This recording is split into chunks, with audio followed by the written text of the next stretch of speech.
नमस्कार मित्रांनो, मी उद्धव ढवळे. मित्रांनो, आजच्या लेक्चरची सुरुवात करण्यापूर्वी मी तुम्हाला टेस्ट सिरीजविषयी माहिती देईल. बरेचसे विद्यार्थी मला विचारणा करत आहेत की सर, डिपार्टमेंटल PSI 2023च्या मुख्य परीक्षेसाठी टेस्ट सिरीज कोणती चांगली आहे. तर माझ्या अनुभवानुसार जी काय पोस्टल टेस्ट सिरीज आहे आपल्या सचिन चौगुले सरांची, जे काही PSI पदावर कार्यरत आहे, अतिशय उत्तम आणि बेस्ट टेस्ट सिरीज आहे. सक्सेस नावाने टेस्ट सिरीज आहे त्यांची, आणि त्यांचा एक फील्डवर काम करत असल्यामुळे आणि MPSCच्या परीक्षांचा त्यांना अनुभव असल्यामुळे MPSCच्याच प्रश्नांच्या आधारावर त्यांची प्रश्नपत्रिका उत्तम स्वरूपाची आहे. निश्चितपणे तुम्हाला पोस्टल सर्व्हिसद्वारे ते उपलब्ध होईल. सचिन चौगुले सरांना तुम्ही कॉन्टॅक्ट करा, आपला रेफरन्स द्या. सोबतच सचिन चौगुले सरांचा दूरध्वनी क्रमांकसुद्धा मी या ठिकाणी दिलेला आहे. 99 20 51 60 52 हा त्यांचा दूरध्वनी क्रमांक आहे. त्यांना संपर्क कधीही करू शकता. जर त्यांनी कॉल उचलला नाही तर त्यांना व्हॉट्सअपवर मेसेज द्या. तुम्हाला पाहिजे तिथं टेस्ट सिरीज उपलब्ध होईल. त्यांच्या टेस्ट सिरीजमध्ये तुम्हाला जवळजवळ 10 टेस्ट उपलब्ध होणार आहेत, जे की आयोगाच्याच धर्तीवर प्रश्नपत्रिका त्यांच्या असणार आहेत. OMRच्या आन्सर शीटही ते देतील. सोबत जी काय आयोगाची नवीन पद्धत आहे, पॅटर्न आहे, त्या पद्धतीनुसार त्यांच्या प्रश्नपत्रिकेची मांडणी असेल, प्रश्नांची मांडणी असेल. सोबतच त्यांचं पण एक ॲप्लिकेशन आहे की ज्याचं नाव आहे सक्सेस सिरीज म्हणून. तर ते हे ॲप्लिकेशनवर तुम्हाला काही प्रश्न सोडवायला उपलब्ध होतील फ्री ऑफ कॉस्ट. ते सुद्धा तुम्ही डाउनलोड करू शकता.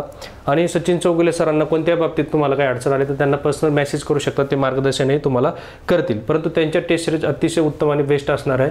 त्याच्यामुळे तुम्हाला सजेस्ट करेल मी की सरांची टेस्ट सिरीज तुम्हाला माफक दरात, कमी किमतीत आणि एकदम दर्जेदार टेस्ट सिरीज आहे. तुम्ही निश्चितपणे लावा, त्यांना कॉन्टॅक्ट करा, तुम्हाला त्या टेस्ट सिरीजचा फायदा होईल. आपल्या बॅचमध्ये अभिनव भारत ॲप्लिकेशनवर आपली बॅच आहेच रेकॉर्डेड.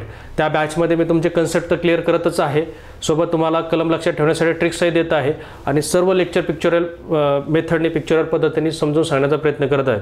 PSIच्या टेलिग्राम चॅनलवर असो किंवा आपल्या ॲप्लिकेशन अभिनव भारतचं ॲप्लिकेशन असो, त्याच्यावर आपण प्रश्न देतच राहणार आहोत सोडवायला.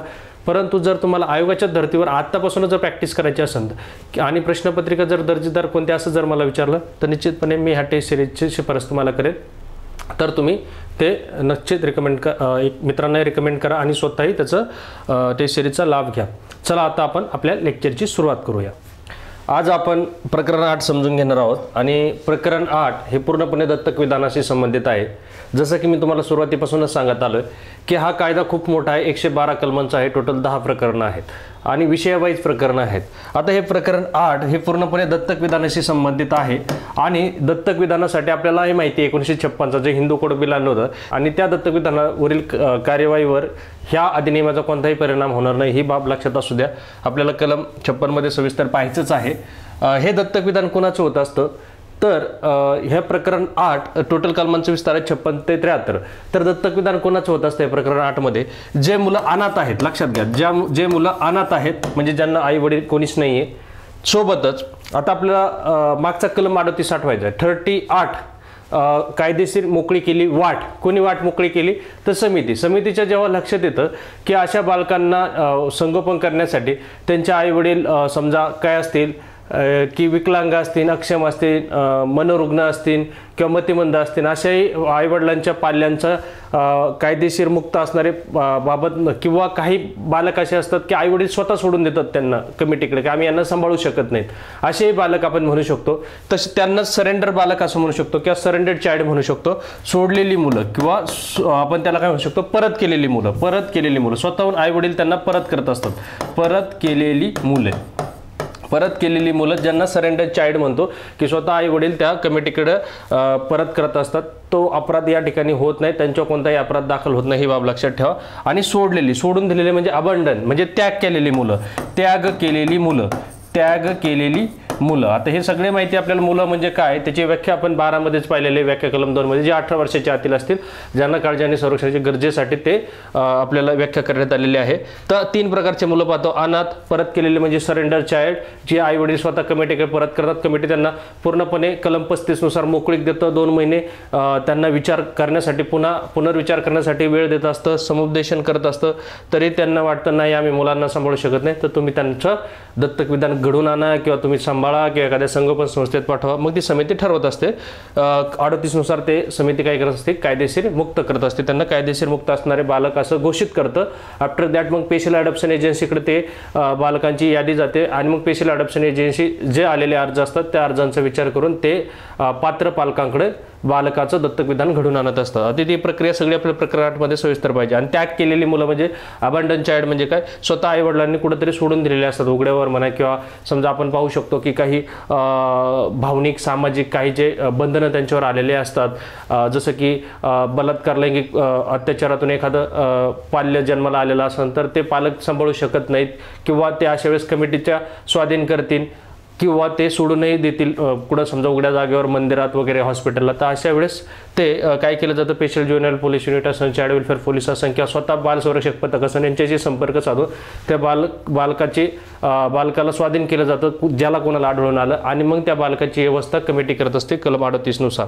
म्हणजे जसं की जे हरवलेले सापडलेले मुलं असतात त्यांचा शोध लागला नाही, पालकांचा हरवलेले मुलं जेव्हा मिळून येतात आणि त्यांच्या पालकांचा शोध लागत नसेल कोणाला, समिती असो किंवा इतर जे प्राधिकरण असो त्यांच्याकडून, तर त्यावेळेस इतर यंत्रणांनी शोध लावूनही पालक भेटत नसेल तर अशा बालकांना दत्तक विधानासाठी पात्र आहेत असं घोषित समिती करते आणि आफ्टर दॅट त्यांचंही दत्तक विधान होत असतं. फक्त आपल्याला हे 3च लावं लक्षात ठेवायचे, अनाथ, परत केलेले म्हणजे सरेंडर केलेले चिल्ड्रन, आणि त्याग केलेली मुलं म्हणजे अबंडन सोडून दिलेली मुलं.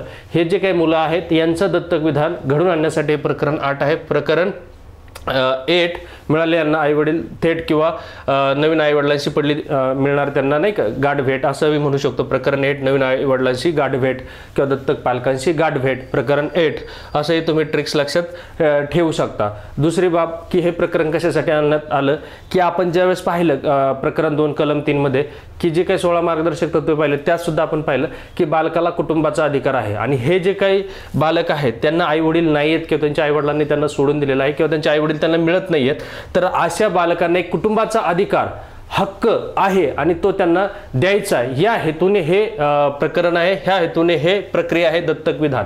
दत्तक विधान कशासाठी केलं जातं की अशा मुलांना सुद्धा कुटुंबाचा अधिकार भेटला पाहिजे, कुटुंबात जाऊन त्यांना राहण्याचा हक्क भेटला पाहिजे, त्यांनाही आईवडिलांची माया भेटली पाहिजे, त्यांचंही संगोपन झालं पाहिजे, आणि त्यांनाही जे काही मूलभूत विकासासाठी आवश्यक आहे जसं की शिक्षण, आरोग्य जे काय आहे ते सर्व त्यांना पालकांच्या छत्राखाली भेटलं पाहिजे. तर हा अधिकार निश्चित करण्यासाठी हे प्रकरण 8 आहे, हे लक्षात असू द्या. आता याचं विस्तार काय, कलम 56 ते कलम 73. आता आपण सविस्तर 1 बाय 1 कलम पाहणार आहोत.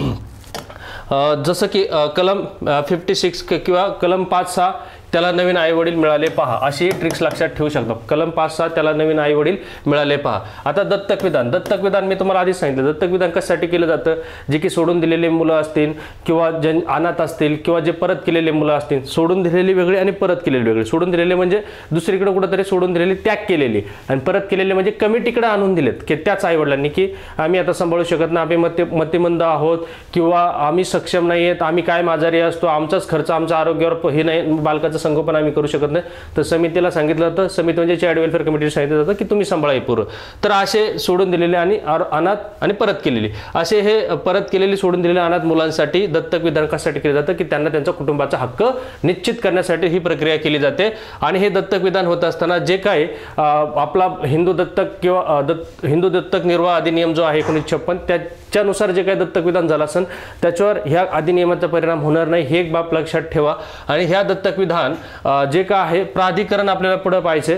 प्राधिकरण म्हणजे काय, कारा म्हणजे काय, central adoption resource agency. Central adoption research agency म्हणजे केंद्रीय दत्तक विधान करणारी संसाधन जी काही याला प्राधिकरण अथॉरिटी म्हणता येईल त्याला. तर पहिला एजन्सी शब्द होता, आता अथॉरिटी झाला, लक्षात घ्या. सेंट्रल अडॉप्शन रिसोर्स अथॉरिटी हे जे कारा आहे प्राधिकरण आहे, तर ह्या प्राधिकरणाचे जे काही विनिमय केलेले आहेत किंवा हे जे अधिनियम आहे या अधिनियमानुसार दत्तक विधान होईल. मग ते आंतरदेशीय असो, देशातील असो किंवा आपल्या राज्यातलं असो, लक्षात घ्या. देशाच्या बाहेरच्या व्यक्तीला जरी आपल्या भारतातलं बालक दत्तक घ्यायचं असेल तरी सुद्धा ह्या काराचे विनिमय, काराने जे केलेले नियम असतील ते, कारा म्हणजे सेंट्रल अडॉप्शन रिसोर्स अथॉरिटी, लक्षात घ्या. पहिले याचं नाव एजन्सी असेल पण आता अथॉरिटी आहे, आणि सोबतच ह्या अधिनियमानुसार त्याचं दत्तक विधान होईल.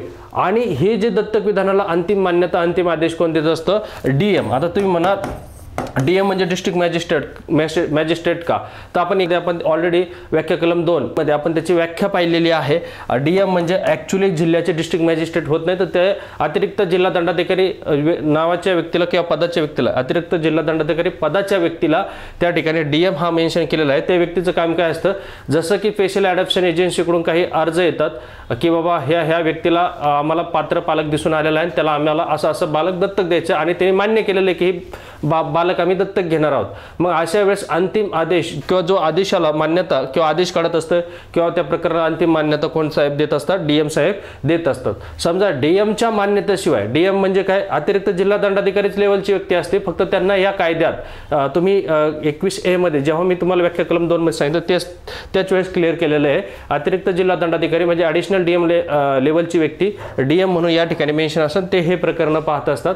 आणि ह्या डीएमच्या आदेशाशिवाय जर कोणी बाहेर देशात आपलं पाल्य दत्तक दिलं किंवा एखाद्या बाहेरच्या देशातलं पाल्य भारतात दत्तक घेतलं किंवा कोणाकडे संगोपनासाठी बाहेर देशात पाठवलं असेल, असं कोणताही व्यक्ती त्या कृतीमध्ये सहभागी असेल, तर त्याला या ठिकाणी आपल्याला कलम 80 नुसार म्हणा किंवा काय की दत्तक विधानाचे नियमांचं पालन न करणाऱ्या व्यक्तीला शिक्षा केलेली आहे, ती शिक्षाच तो पात्र ठरेल. हे लक्षात असू द्या. दत्तक विधान म्हणजेच काय, त्या पाल्याला, त्या बालकाला कुटुंबात राहण्याचा हक्क मिळवून देणं, यालाच दत्तक विधान म्हणायचं. आणि कोणते बालक सोडून दिलेले, परत केलेले, अनाथ. आता काही कलम 38 मध्ये कायदेशीर मुक्त झालेले बालक, ही सगळी प्रक्रिया राबवूनच ते कायदेशीर मुक्त केले जातात. कोणती प्रक्रिया, त्यांच्या आईवडिलांचा शोध लागतोय का नाही लागतोय, त्यांच्या आईवडिलांनी कलम 35 नुसार परत केलेले, हे साऱ्या गोष्टी एकत्र करून ते बालक आपल्याला पाहिजेत की ते सारे बालक दत्तक विधानासाठी पात्र असते. तर कलम 56 जे मी सांगितला तो आपण जरा सविस्तर पाहूयात. काय सांगितलं तुम्ही तुम्हाला सुरुवातीला, बालकासाठी कुटुंबाचा हक्क निश्चित करण्यासाठी दत्तक विधानाची कार्यवाही अंमलबजावणी केली जाते, म्हणजे त्याला कुटुंबाचा हक्क दिला जातो. सोबत धर्म विचारात घेतला जाणार नाही, म्हणजे कोणत्या धर्माचा पालक आहे आणि कोणत्या धर्माचा बालक आहे कोणती गोष्ट विचारात घेतली जाणार नाही. नातेवाईकांना सुद्धा दत्तक विधान करता येतं. समजा आपण पाहतो की समजा 2 बहिणी आहेत आणि एका बहिणीला पाल्य होत नसून दुसऱ्या बहिणीला होत असेल तर ते सुद्धा दत्तक विधान होईल, लक्षात घ्या. हिंदू दत्तक व निर्वाह अधिनियम जो 1956 आहे त्यानुसार जे काही झालेले दत्तक विधान असतील त्या दत्तक विधानास ह्या अधिनियमाच्या तरतुदी लागू असणार नाही, ही एक बाब लक्षात असू द्या. नंतर काय सांगितले, आंतरदेशीय दत्तक विधान या अधिनियमानुसार व प्राधिकरणाच्या विनियमानुसारच होईल. आंतरदेशीय म्हणजे समजा बाहेरच्या देशातील, समजा OCI असेल, overseas citizen of India, PIO असेल, पर्सन्स ऑफ इंडियन ओरिजिन, किंवा आपण काय म्हणू शकतो त्याला NRI असू शकतो, कोणी किंवा विदेशी नागरिक असू शकतो की तो भारतातून बालक दत्तक घ्यायचा असेल तर त्याला या अधिनियमानुसारच घ्यावे लागेल. आणि डीएमच्या आदेशाशिवाय परदेशातून बालक प्राप्त करणे किंवा परदेशात बालक पाठवणे किंवा संगोपनात देणे, तर आज असा व्यक्ती कलम 80 नुसार अपराध केला असं म्हटलं जाईल आणि त्याला शिक्षा 3 वर्षापर्यंत किंवा 1 लाख किंवा दोन्ही. अशा प्रकारे आपण 56 सविस्तर पाहिला. 5-6 नवीन आई वडील मिळाले, पहा अशी ट्रिक्स मी तुम्हाला दिली होती. आपल्याला पाहिजे 57. आता 57 कसं लक्षात ठेवणार, 57 सक्षम आहे करण्यास संगोपन, असंही लक्षात ठेवू शकतात. 57 सक्षम आहे करण्यास संगोपन, सक्षम आहे करण्यास संगोपन 7 आणि संगोपन हा यमक जुळतो, त्याच्यामुळे तुम्ही ते संगोपन आणि सेवन हे 2 कीवर्ड्स लक्षात ठेवा. 57 करण्यास आहे सक्षम संगोपन. आता दत्तक घेऊ इच्छिणाऱ्या माता पितांची पात्रता या ठिकाणी दिलेली. पात्रता म्हणजे काय की तो शारीरिक मानसिक सक्षम असावा, तशी त्याला त्यातून स्वतः तो त्या पद्धतीने इच्छुक असावा, सोबत त्याची आर्थिक क्षमता म्हणजे तो सक्षम असावा संगोपन करण्यास. आता ही एक पात्रता पहिली असणार आहे. परत काय सांगितले की जर ते पती पत्नी आणि जोडपा असेल तर दोघा नवरा बायकोंची संमती आवश्यक. बायको म्हणते नाही घ्यायचं, नवरा म्हणतो घ्यायचं, नवरा म्हणतो नाही घ्यायचं, बायको म्हणतो घ्यायचं, तर चालणार नाही. दोघांचंही नवरा बायकोची संमती आवश्यक असेल तर ते दत्तक विधान होईल. किंवा समजा ती एकटी असेल, समजा महिला, समजा विधवा असू शकते किंवा घटस्फोटित असू शकते किंवा पुरुषही असू शकतो, पुरुष विधुर असू शकतो किंवा घटस्फोटित असू शकतो. अशा एकट्या व्यक्तीला सुद्धा बालक दत्तक घेता येतं या अधिनियमाच्या तरतुदींना अधीन राहून. आणि दत्तक घेत असताना फक्त मर्यादा काय की पुरुषाला मुलीला दत्तक घेता येणार नाही, तर स्त्री मात्र मुलगीही दत्तक घेऊ शकते, मुलगाही दत्तक घेऊ शकतो, परंतु एकट्या पुरुषाला मात्र मुलीला दत्तक घेता येणार नाही. त्या मुलीच्या सिक्युरिटीचा विचार केला जातो त्या ठिकाणी. आणि एकटी व्यक्ती सुद्धा दत्तक घेते ह्या अधिनियमाच्या तरतुदींना अधीन राहून. नवरा बायको असेल तर दोघांची संमती लागेल, ही एक बाब लक्षात असू द्या. सोबतच दत्तक घेत असताना तो मानसिक शारीरिक आणि आर्थिक पद्धतीने सक्षम असणं आवश्यक आहे आणि त्या व्यक्तीला तशी प्रेरणा असावी, तर तो व्यक्ती दत्तक विधान करण्यास पात्र आहे असं समजलं जातं. ती त्याची पात्रता आहे. काय सांगितलंय, शारीरिक मानसिक आर्थिकदृष्ट्या सक्षम, जे आता मी सांगितलं. नवरा बायको दोघांची संमती आवश्यक, जे मी मी आता सांगितलं. त्याचबरोबर एकटी व्यक्ती ही देखील पात्र, घटस्फोटित असेल किंवा विधवा विधूर असू शकतो, ते हे फक्त पुरुष मुलीला दत्तक घेऊ शकत नाही. एकटा पुरुष मुलीला दत्तक घेण्यासाठी पात्र नसेल आणि इतर कोणतेही निकष जे प्राधिकरण ठरवून देऊ शकतो, प्राधिकरण म्हणजे कारा, सेंट्रल अडॉप्शन रिसोर्स अथॉरिटी किंवा या अधिनियमानुसार असणारे किंवा शासन वेळोवेळी काढत असणारे कोणतेही निकष त्याला धारण करावं लागेल. 57 पात्र आहे करण्यास संगोपन, असंही लक्षात ठेवता येईल. पात्र आहे करण्यास संगोपन, कोणाचं संगोपन तर बालकाचं संगोपन. आता 58 लक्षात घ्या.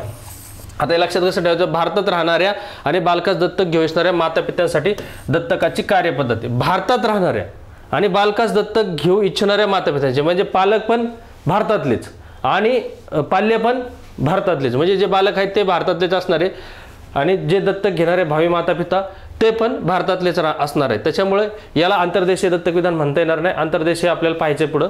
तर हे भारतातलेच म्हणजे कलम 58 इथल्याच बालकाशी भावी पालकांची पडली गाठभेट असंही म्हणू शकतो. कलम 58 इथल्या इथंच पडली गाठभेट पालकांची. लक्षात घ्या, कलम 58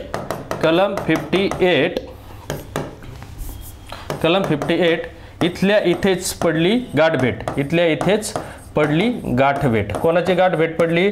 त्या पालकांची आणि त्या पाल्यांची गाठभेट पडली इथल्या इथंच. आता हे मित्रांनो प्रोसिजर काय आहे, भारतात राहणाऱ्या बालका दत्तक घेऊ इच्छिणाऱ्या माता पित्यांसाठी दत्तकाची कार्यपद्धती. तर ज्यांना जे माता पिता असतात ते काय करतात, जवळच्या स्पेशल ॲडॉप्शन एजन्सीकडे अर्ज करतात आणि त्या अर्जाच्या अनुषंगाने जे स्पेशल ॲडॉप्शन एजन्सी आहे ती त्या अर्जाच्या अनुषंगाने त्यांचा होम स्टडी रिपोर्ट बनवते. त्या पालकांचा म्हणजे ते पात्र आहेत का नाही, त्यांचा काय होम स्टडी रिपोर्ट आहे, त्याला गृहनिरीक्षण अहवाल, आणि त्या होम स्टडी रिपोर्ट बनवल्यानंतर ते पात्र आहेत का नाही पात्र हे निश्चित होतं. आफ्टर दॅट ते स्पेशल ॲडॉप्शन एजन्सी काय करते, ज्या काही जे बालक आहेत ज्यांना कलम 38 नुसार कमिटीने म्हणजे चाइल्ड वेलफेअर कमिटीने त्यांना कायदेशीर मुक्त म्हणजे ते दत्तक विधानास जाण्यास पात्र आहेत असे घोषित केलेले बालकांची तपशील यादी किंवा ते बालक संगोपनासाठी पण तिथं आलेले असतात. तर ते बालक ह्या भावी माता पित्यांना दाखवले जातात आणि त्यासोबत त्या बालकांचा जो काय वैद्यकीय अहवाल असेल किंवा त्यांचा अभ्यास अहवाल असेल ते सुद्धा त्यांच्यासमोर मांडले जातात.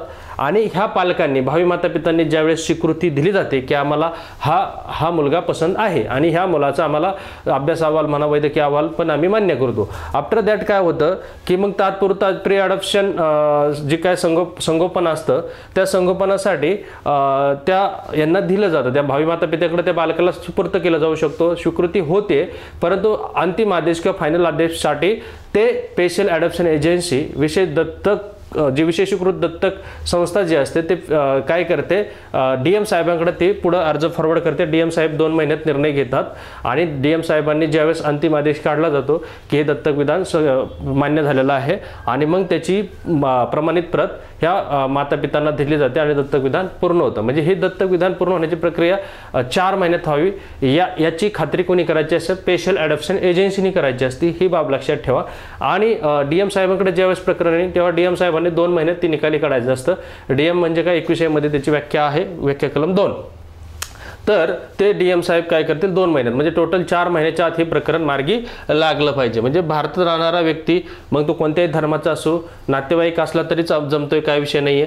तर बालकास दत्तक घेऊ इच्छिणाऱ्या माता पित्यासाठी दत्तकाची कार्यपद्धती काय असते तर त्याने स्पेशल ॲडॉप्शन एजन्सीकडे अर्ज करायचा असतो. आता हीच प्रक्रिया मी तुम्हाला थोडक्यात सांगितली, तीच आपण सविस्तर पाहणार आहोत. जे काही पोटकलमनुसार की विशेष दत्तक एजन्सीकडे अर्ज, जसं विशेष दत्तक एजन्सी म्हणजे काय स्पेशल ॲडॉप्शन एजन्सी जे काय असतात राज्य शासन मान्यता देत असते. एक जिल्ह्यासाठी एक संस्था असेल किंवा अनेक संस्था असेल त्यांना राज्य शासन त्यांची क्षमता पाहून मान्यता देत असते आणि कलम 41 नुसार ते नोंदणी करून घेत असतात. दर 5 वर्षाला त्यांना रिन्युअल करायचं असतं, हे लक्षात ठेवा. आणि यांची सुद्धा माहिती जेव्हा ते पात्र ठरतात नोंदणीकृत होते यांची माहिती प्राधिकरणाकडे राज्य एजन्सी पाठवून देत असते. कोणाचे हे स्पेशल ॲडॉप्शन एजन्सीचं. आणि मग ते त्यांचा संपर्क पत्ता हे सगळ्या गोष्टी पोर्टलवर उपलब्ध असतील, प्राधिकरणाकडे उपलब्ध असतात. त्याच्यामुळे जे भावी माता पिता आहेत त्यांनाही लक्षात येतं की अर्ज कुठं करायचा आणि पुढची प्रक्रिया सगळी स्पेशल ॲडॉप्शन एजन्सीच राबवत असते. मग हे विशेष दत्तक एजन्सी त्याला स्पेशल ॲडॉप्शन एजन्सी म्हणतं. मग हे काय करतात, भाविक दत्तक माता पित्यांचा काय करतात, होम स्टडी रिपोर्ट तयार करतात. होम स्टडी रिपोर्ट म्हणजे काय, गृहनिरीक्षण अहवाल तयार करतात आणि ते पात्र असल्याचा निष्कर्ष जेव्हा काढला जातो तेव्हा त्या पालकांना काही बालक जे असतात जे बालक कलम 38 नुसार पात्र ठरलेले असतात दत्तक विधानास त्या बालकांचा बाल अभ्यास अहवाल आणि वैद्यकीय अहवाल यांना दाखवला जातो, पालकांना दाखवला जातो आणि ते पालकांनी ज्यावेळेस मान्य केलं ते बालक आम्हाला स्वीकृत आहे किंवा काय, मग अशा वेळेत त्यांना दत्तकपूर्व संगोपनासाठी बालक स्वाधीन केलं जाऊ शकतं आणि अंतिम आदेश डीएम कडे, अंतिम आदेश कोणाचा हवा लागतो दत्तक विधानासाठी? डीएम साहेबांचा. मग डीएम साहेबांकडे अर्ज करेन कोण? हे स्पेशल अडॉप्शन एजन्सी अर्ज करेल आणि त्या आदेशाची प्रमाणित प्रत यांना तात्काळ पाठवली जाईल. लक्षात घ्या, संबंधित अहवालासह सही केल्यानंतर पालकाची संमती मिळाली असे समजून दत्तकपूर्व संगोपनासाठी बालकाची स्वीकृती दिली जाईल. कोणाकडे? पालकांकडे. आणि अंतिम जो आदेश आहे किंवा डीएम साहेबांचा जो आदेश आहे त्यासाठी डीएम कडे अर्ज करेन. कोण अर्ज करेल? स्पेशल अडॉप्शन एजन्सी करेल आणि त्या आदेशाची प्रमाणित प्रत तात्काळ त्या भावी मातापितांना पाठवली जाईल ज्यांनी दत्तक विधान केलेलं आहे, ज्यांनी दत्तक घेतलेलं आहे. जर डीएमने संमत केलेल्या आदेशाची प्रत कोणाला पाठवली जाते? त्याची मातापितांना पुढे पाठवली जाते. पुढे सदर बालकाच्या प्रगतीबाबत हे स्पेशल अडॉप्शन एजन्सी जे आहे ते काय करत राहीन? पाठपुरावा घेत राहीन, आढावा घेत राहीन की जे काही भावी मातापिता किंवा जे दत्तक मातापिता आहेत त्यांच्या सहवासात ह्या बालकाची प्रगतीच्या बाबतचा जो पाठपुरावा आहे ते करत राहतील किंवा मागोवा घेत राहतील. चला आता पुढचा कलम पाहायचा 59. मी सविस्तर काय घेतो मित्रांनो, ज्यावेळेस तुम्ही सेल्फ स्टडी करायला जाता, स्वतः वाचायला जाता, त्यावेळेस ते डोक्याला जड होतं आणि लक्षात येत नाही. मी ऑलरेडी तुम्हाला एक सोप्या भाषेत, जसं की तुमचा मित्र तुम्हाला कन्सेप्ट सांगतो त्या पद्धतीने मी तुम्हाला कन्सेप्ट सांगतो आणि वरून तुमच्या एक तरतुदी घेण्याचा प्रयत्न करतोय. का करतोय की नको एकही तरतूद होता कामा नये. आणि कसं असतं आपलं नशीब पण एवढं हे असतं की जे आपण गोष्टी 99% केल्या आणि 1% नाही केलं ते 1%तलाच प्रश्न आपल्याला पडतो. असं पण व्हायला नको. आपण 99 नाही 100% करणार आहोत. ओके, तर 59 काय सांगतोय की अनाथ आणि सोडलेल्या किंवा ताब्यात दिलेल्या बालकाच्या आंतरराष्ट्रीय दत्तक विधानाची क्रियारीती. आता हे लक्षात कसं ठेवायचं? 59 देशाच्या बाहेर घेऊन जाईन, संपला विषय.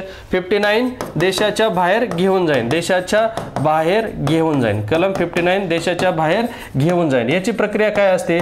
आता मी तुम्हाला सांगितलं देशाच्या बाहेर कोण घेऊन जाईन? ह्या भारतातल्या बालकाला किंवा भारतातील जे बालक आहे, अनाथ असन, सोडून दिलेलं असन, परत केलेलं असन, असं जे काही दत्तक विधानास पात्र असणारं बालक आहे, दत्तक विधानास पात्र असणारं बालक हे कोण घोषित करतं? चाइल्ड वेलफेअर कमिटी करतं. जसं आपण कलम 38 मध्ये पाहिलं. कलम 38 दत्तक विधानास मोकळी केली वाट असंही आपण टेक्स्ट बनवली होती. आणि अशा बालकांच्या दत्तक विधानासाठी जेव्हा त्यांना आंतरराष्ट्रीय म्हणजे कोण? एक तर बाहेर देशात, आपल्या देशाच्या बाहेर राहणारे कोण असू शकतात? आपले पर्सन्स ऑफ इंडियन ओरिजिन असू शकतात, ओव्हरसीज सिटीजन ऑफ इंडिया असू शकतात, म्हणजे भारताचे जे काही नागरिक म्हणून ओव्हरसीज सिटीजन ऑफ इंडियाचे नागरिक म्हणून घोषित केलेले ते असतील, विदेशी नागरिक असतील किंवा NRI असतील, म्हणजे भारताचा पासपोर्ट धारण करतात परंतु ते दुसरीकडे व्यवसायाच्या निमित्ताने स्थायिक आहे दुसऱ्या देशात. तर अशा कोणतीही व्यक्ती अर्ज करत असताना ते अर्ज कोणाला करतात? तर हे आंतरदेशीय दत्तक विधानाची प्रक्रिया पाहण्यासाठी आपल्या भारत देशाने काय केले? प्राधिकरणाच्याच नियंत्रणाखाली, प्राधिकरणाच्याच मार्गदर्शनाखाली एक ऑथोराइज फॉरेन अडॉप्शन एजन्सी स्थापन केलेली आहे. ऑथोराइज फॉरेन अडॉप्शन एजन्सी म्हणजे प्राधिकृत काय म्हणू शकतो त्याला? विदेशी दत्तक विधान अभिकरण. की ते काही काम त्यांच्याकडे तुमचा अर्ज येऊ शकतो किंवा त्या देशातील एखादी जी यंत्रणा असेल, समजा अमेरिका आहे, अमेरिकेच्या देशातली जी काही यंत्रणा असेल किंवा प्राधिकरण असेल त्यांच्याकडे ते अर्ज करून तो आपल्या फॉरेन अडॉप्शन एजन्सीकडे येईल, म्हणजे जे काय म्हणू आपण ऑथराइज फॉरेन अडॉप्शन एजन्सीकडे येईल. त्याच्यानंतर ते आल्यानंतर आपलं प्राधिकरण काय करेल? एखाद्या स्पेशल अडॉप्शन एजन्सीकडे तो अर्ज फॉरवर्ड करेल. पण हे सारे करत असताना त्याचा ज्या यंत्रणांनी अर्ज स्वीकारलेला आहे त्या फॉरेनरचा, तर त्याचाही ते यंत्रणा गृह अभ्यास अहवाल पाठवीन आपल्याला की तो पात्र आहे का नाही. गृह अभ्यास अहवाल म्हणजेच काय? Home study report. तो सक्षम आहे का नाही पालक होण्याचा किंवा त्या बालकाचं संगोपन करण्याचा. आणि मग हे स्पेशल अडॉप्शन एजन्सी काय करतील? त्या भावी मातापित्यांचा आणि त्या बालकाचा मेळ घालून देतील. इव्हन त्याचे वैद्यकीय अहवाल असतील, त्याचा अभ्यास अहवाल बालकाचा त्यांच्यासमोर, आणि त्यांना मान्य झाल्यानंतर आफ्टर दॅट मग काय केलं जाईल की दोन्ही डीएम साहेबांकडे तर पाठवलंच जाईल आदेशासाठी. आणि त्या डीएम साहेबाचा आदेश मिळण्यासोबतच ही पण काळजी घेतली जाईल जी काय आपल्या इमिग्रेशन ऑथॉरिटीज आहेत, प्रवास यंत्रणा जे आहेत की जिथं आपल्या दूतावास असतील किंवा काय, तर त्यांच्याकडे सुद्धा ह्या बालकाची किंवा ह्या दत्तक विधानाची माहिती पाठवली जाईल जेणेकरून ह्या बालकाला पासपोर्ट आणि व्हिसा भेटला जाईल. आणि ही प्रक्रिया पूर्णपणे अशा पद्धतीने राबवली जाईल. मग त्या बालकाचा पासपोर्ट व्हिसा प्राप्त झाल्यानंतर त्या बालकाला त्या भावी मातापिता त्या पालकांकडे दत्तक दिलं जातं. आणि ते अमेरिकेचे मातापिता असतील तर ते अमेरिकेत सेटल झालं, त्याचे सगळे अधिकार त्याला, त्या मातापितांचे सगळे अधिकार जे पाल्याला प्राप्त होत असतात, जैविक मातापिताकडून जे अधिकार प्राप्त होत असतात तसे सर्व अधिकार ह्या मातापिताकडून त्यालाही प्राप्त झालेले असतील, पण अचानक समजा काही झालं, विचलन झालं, हे माता पिता फ्रॉड निघाले, काहीतरी वेगळंच काहीतरी झालं आणि आता या पाल्याचं आयुष्य मात्र बरबाद होऊ शकतं ना. मग अशा वेळेस जे काही आपले दूतावास असतील यांच्या सहकार्याने आपलं प्राधिकरण असतील काय असेल त्या बालकाची लगेच तात्पुरती व्यवस्था करेल, हे लक्षात असू द्या. म्हणजे सारी काळजी बालकाच्या सर्वोत्तम हिताचा विचार या ठिकाणी केला गेलेला आहे. अधिनियम तितका चांगला आहे किंवा एकदम सक्षम आहे. आता कोणत्या हे पण एक बाब सांगायची राहून गेली की कोणते बालक जास्त करून प्रायोरिटी दिली जाईल की आंतरदेशीय दत्तक विधान होण्यासाठी, की ज्या बालकांना भारतात दत्तक विधान होत नाही, भारतात होत नाही, जे विकलांग आहे किंवा जे अनेक भावंड आहेत किंवा जे 5 वर्षाच्या पुढील आहे, भारतात प्रयत्न करूनही, म्हणजे ते राज्याची एजन्सी असो नाही तर स्पेशल अडॉप्शन एजन्सी असो, भारतात प्रयत्न करूनही 60 दिवसात दत्तक विधान झालं नसेल तर अशा बालकांची लिस्ट काय केली जाते आपल्याला माहिती की जेणेकरून बाहेर देशात त्याचं दत्तक विधान होण्यासाठी प्रमोट केली जाते. आता पहा, बालक दत्तक विधानासाठी मुक्त असल्याचे घोषित झाल्यानंतरही 60 दिवसाच्या आत विशेष दत्तक एजन्सी म्हणजे स्पेशल अडॉप्शन एजन्सी आणि राज्य एजन्सी, जी काही पुढे शिकवणारच आहे मी तुम्हाला, राज्य एजन्सी संयुक्तपणे प्रयत्न करूनही बालक भारतीय किंवा एखाद्या NRI भावी माता पित्याकडे दत्तक देता येत नसेल किंवा सोपवता येत नसेल तर असे बालक आंतरदेशीय आंतरराष्ट्रीय दत्तक विधानासाठी मुक्त असेल, त्यांना प्रायोरिटी दिली पाहिजे. आणि लक्षात घ्या, त्यात कोणत्या बालकांना भारतात दत्तक विधान होत नाही, जे विकलांग वगैरे असतात, म्हणजे जे विकलांग बालक असतील किंवा अनेक भावंड एकत्र. आता शक्यतो कायदा काय करतो, हा अधिनियम कशाची काळजी घेतो की जर अनेक भावंड असतील, जसं की चिमणी पाखरू तुम्ही चित्रपट पाहिला असेल मराठीचा, अनेक भावंड एकत्र असतील तर त्या अनेक भावंड एकाच कुटुंबात जातील याची काळजी घेतली जाते. तर ते अनेक भावंड असतील, विकलांग असतील किंवा 5 वर्षापुढील बालक असेल आणि यांना 60 दिवसात म्हणजे ते दत्तक पात्र होण्यास पात्र ठरलेत, मुक्त ठरलेत, जसं की कलम 38 नुसार, तरी 60 दिवस होऊन गेले, त्यांनी पुरेपूर प्रयत्न केलेत, कोणी स्पेशल अडॉप्शन एजन्सी असो किंवा आपल्या राज्याची अडॉप्शन एजन्सी असो, तरीही दत्तक विधान त्यांचं होतच नाही. तर अशा बालकांना एक प्रकारे आंतरदेशीय दत्तक विधानासाठी प्रमोट केलं जाईल, त्यांना प्रायोरिटीने पुढे केलं जाईल. हे झालं पोटकलम 1. आता पुढे काय सांगितलं पोटकलम 2 मध्ये, आंतरदेशीय दत्तक विधानात प्राधान्य कोणाला असतं, नॉन रेसिडेन्शियल इंडियन, भारताचा पासपोर्ट धारण करतोय फक्त दुसऱ्या देशात कामाला आहे, ओव्हरसीज सिटीजन ऑफ इंडिया, ज्याला आपल्याला माहिती व्हिसामुक्त प्रवेश वगैरे देण्यासाठी भारत काय करतो, असे कार्ड इश्यू करत असतो. मी याची ऑलरेडी व्याख्या कलम 2 मध्ये व्याख्या सांगितलेल्या आहेत. ओशिया म्हणजे तो जरी विदेशी नागरिक असला तरी भारत त्याला दर्जा देतो ओशियाचा, म्हणजे जेणेकरून त्याला काही वर्षासाठी विना व्हिसा तो प्रवेश करू शकतो, त्याला काही अडचण नाही. पर्सन्स ऑफ इंडियन ओरिजिन म्हणजे काही काळाला तो किंवा त्याच्या कोणतरी पूर्वज म्हणजे पितृ वडिलांकडचा एखादा पूर्वज, जसं की आपण ऋषी सुनक पाहू शकतो, ते PIO आहे भारताचे, म्हणजे त्यांचे वडील हे भारताचे कधीतरी नागरिक असतील, त्यांचे आजोबा भारताचे नागरिक होते, तर त्या अनुषंगाने ते PIO झाले, पर्सन्स ऑफ इंडियन ओरिजिन असं आपण म्हणू शकतो. तर पर्सन्स ऑफ इंडियन ओरिजिन म्हणजे काय, कधीतरी त्यांच्या पितृकडचा म्हणजे वडिलांकडचा वंशातला व्यक्ती भारताचा नागरिक होता, पासपोर्ट धारण करणार, तो PIO, यांना प्राधान्य दिलं जाईल आंतरदेशीय दत्तक विधान करत असताना त्या पालकांना. लक्षात घ्या. पोटकलम 3 काय सांगतो, NRI, OCI, PIO परदेशी व्यक्ती बालक दत्तक घेण्यासाठी अर्ज करेन. कोणाकडे अर्ज करेन, मी सुरुवातीला सांगितलं होतं, ऑथोराइज फॉरेन अडॉप्शन एजन्सी म्हणजे प्राधिकृत विदेशी दत्तक एजन्सी, जी काय आहे की आपल्या काराच्या अंडर, कारा म्हणजे काय, central adoption resource agency authority, central adoption resource authority, जी कारा आपल्या देशाचे सर्वोच्च प्राधिकरण आहे दत्तक विधानासाठी, त्या प्राधिकरणाच्या मार्गदर्शनाखाली त्याचीच एक विंग त्या काराने केंद्र सरकारने स्थापन केलेली असते, ज्याला म्हणतो आपण ऑथोराइज फॉरेन अडॉप्शन एजन्सी. त्याच्याकडे अर्ज कोण करेल, हे व्यक्ती करतील आणि किंवा त्यांच्या देशातील जी काही संबंधित केंद्रीय यंत्रणा, केंद्रीय प्राधिकरण किंवा शासकीय विभाग असेल तिथं ते अर्ज करतील. मग हे संबंधित ज्या यंत्रणा आहेत त्या यंत्रणा काय करते, ज्या माता पित्यांना बालक दत्तक घ्यायचं त्या माता पित्यांचा गृह अभ्यास अहवाल म्हणजे त्याला होम स्टडी रिपोर्ट चेक करतील आणि गृह अभ्यास अहवाल करतून त्या पालकाची पात्रता निश्चित करतील आणि अर्ज पुढे पाठवतील पुरस्कृत करून. म्हणजे आपलं जे प्राधिकरण आहे, मग आपलं प्राधिकरण काय करेल की आपल्या स्पेशल अडॉप्शन एजन्सीकडे पाठवेल. विशेषीकृत दत्तक संस्था ज्या आहेत, स्पेशल अडॉप्शन एजन्सीचाच रोल आहे इथं ग्राउंड लेवलला. तर प्राधिकरण अर्ज तपासून बालके उपलब्ध असणाऱ्या स्पेशलाइज अडॉप्शन एजन्सी, स्पेशलाइज जसं की मी तुम्हाला सांगितलं विशेष दत्तक संस्था किंवा विशेष दत्तक ग्रहण करणाऱ्या संस्था, विशेष दत्तक विधान करणाऱ्या संस्था, ज्यांच्याकडे बालक उपलब्ध आहे दत्तक विधानासाठी, त्या संस्थेकडे ते अर्ज पाठवून देईन. कोण, आपलं जे काय आहे कारा म्हणजे सेंट्रल प्राधिकरण, कारा म्हणजे प्राधिकरण, सेंट्रल अडॉप्शन रिसोर्स अथॉरिटी.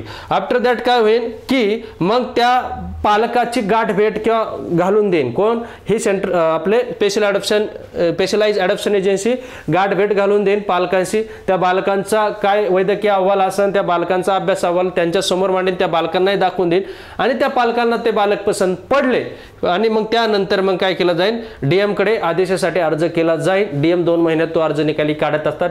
प्रक्रिया ही 4 महिन्यात पूर्ण हवी. याचा पाठपुरावा, याची खात्री कोणी करायची असतं, स्पेशलाइज्ड अडॉप्शन एजन्सीने करायचं असतं.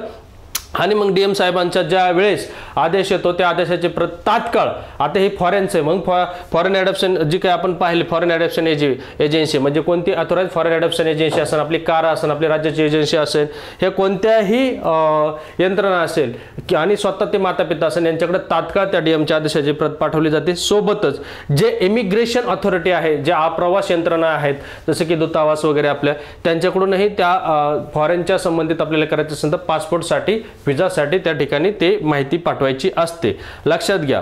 आणि ही तर सांगितले DMच्या आदेशाची प्रत प्राधिकरण म्हणजे काराला, राज्य एजन्सी आपले राज्याचे आणि भावी माता पिता यांच्याकडे पाठवेल. आणि बालकासाठी पासपोर्ट मिळवला जातो. पासपोर्ट का मिळवला जातो, बालक सध्या तरी भारताचे नागरिक असल्यामुळे पासपोर्ट महत्त्वाचा आहे, विजा महत्त्वाचा आहे. इमिग्रेशन ऑथरायझेशन ऑथॉरिटी ज्या आहेत त्यांना तात्काळ कळवलं जातं. समजा अमेरिकेत ते बालक पाठवायचे असेल, अमेरिकेचा दूतावास असेल, भारताचा दूतावास असेल, यांनाही माहिती पाठवली जाते. व्हिजा मिळवणं महत्त्वाचं आहे. आणि मग पासपोर्ट, व्हिजा त्या बालकाचा मिळाल्यानंतर व्यक्तिशः त्या बालकाचा स्वीकार किंवा व्यक्तिशः त्या बालकाला त्या फॉरेन माता पितांकडे स्वाधीन केलं जातं आणि त्याने ते स्वीकारायचं असतं. आणि नंतर काय सांगितलं 11 फूट कलम, authorise foreign adoption agency. Authorise foreign adoption agency म्हणजे जी विदेशी प्राधिकृत केलेली जी काही विदेशी दत्तक विधान संस्था आहे, जे काराच्या अंडर असते. कारा म्हणजेच काय आपलं प्राधिकरण, सेंट्रल अडॉप्शन रिसोर्स अथॉरिटी. नंतर शासकीय विभाग जबाबदार असेल कशाला, की बालकांना जेव्हा स्वाधीन केलं जातं त्या फॉरेनर माता पिताकडं, त्यावेळेस त्या बालकाच्या प्रगतीबाबत आढावा घ्यायचा असतो. आणि जर विचलनच्या प्रकारे म्हणजे समजा ते काहीतरी ट्रॅफिकिंगची केस समोर येत असेल किंवा ते माता पिता फ्रॉड निघाले असतील, तर अशा विचलनाच्या प्रकरणी विचारविनिमय करून पर्याय व्यवस्था करायची. कोणाशी विचारविनिमय करून, जे आपले भारताचे दूतावास आहेत त्यांच्याशी, आणि त्या बालकाची सुटका करून त्याची पर्याय व्यवस्था करायची असते. भारतात राहणारी जी कोण, आता कधी कधी आता 12 फूट कलम खूप महत्त्वाचा आहे. भारतात राहते, भारतात व्यवसाय करते, पण ते अमेरिकन नागरिक आहे, म्हणजे भारतात राहणारी विदेशी असू शकते, ओशिया असू शकते, PIO असू शकते. असे भारतात राहणारी विदेशी ओशिया PIO कोणती व्यक्ती असेल आणि तिला भारतातील देशात म्हणजे भारत देशातील एखादा बालक दत्तक घ्यायचं असेल तर तिला त्यांच्या देशातील म्हणजे अमेरिकेचा नागरिक भारतात राहतोय, मग अमेरिकेचा नागरिक भारतात राहत असेल आणि त्याला भारतातलं बालक दत्तक घ्यायचं असेल तर तो काय करेल, अमेरिकेचं जे दूतावासाच्या अंतर्गत जे ऑफिस आहे, डिप्लोमॅटिक मिशन आहे, जे भारतामध्ये काम करतं, त्या भारतातील अमेरिकेच्या डिप्लोमॅटिक मिशनकडून ना हरकत प्रमाणपत्र त्या विदेशी नागरिकाला घ्यायचं असतं. जरी तो भारतात राहत असला पण त्याला भारतातलंच बालक दत्तक घ्यायचं असेल तर त्याला ना हरकत प्रमाणपत्र कोणाचं घ्यावं लागेल, त्याच्या स्वतःच्या देशाच्या जी काय डिप्लोमॅटिक ऑफिस आहे, मिशन आहे, जी भारतामध्ये कार्यरत आहे, त्यांच्याकडून ना हरकत प्रमाणपत्र घ्यायचं आणि मग त्यानंतर ते प्राधिकरणाकडे अर्ज करून प्राधिकरण त्याचा अर्ज DM साहेबांकडून किंवा स्पेशल अडॉप्शन एजन्सीच्या माध्यमातून DM साहेबांचा आदेश पारित होईल आणि मग त्याचं दत्तक विधान सक्सेस होईल. चला, हे झालं 59 देशाच्या बाहेर घेऊन जाईल झालं. आता 60 कलम 60. आता हे कसं लक्षात ठेवायचं, कलम 60 प्रत्येक कलमच्या मी जवळजवळ ट्रिक्स देत आलेलो आहे. तुम्हाला कलम पाठ करायची कोणतेही रिस्क नाही किंवा कसरत नाही. फक्त मी काय करतो त्या कन्सेप्टला धरून ट्रिक्स बनवण्याचा प्रयत्न करतो आणि कलमाचा यमक कसा त्या ठिकाणी तुम्हाला साधला जाईल, त्या कलमाच्या नंबरचा.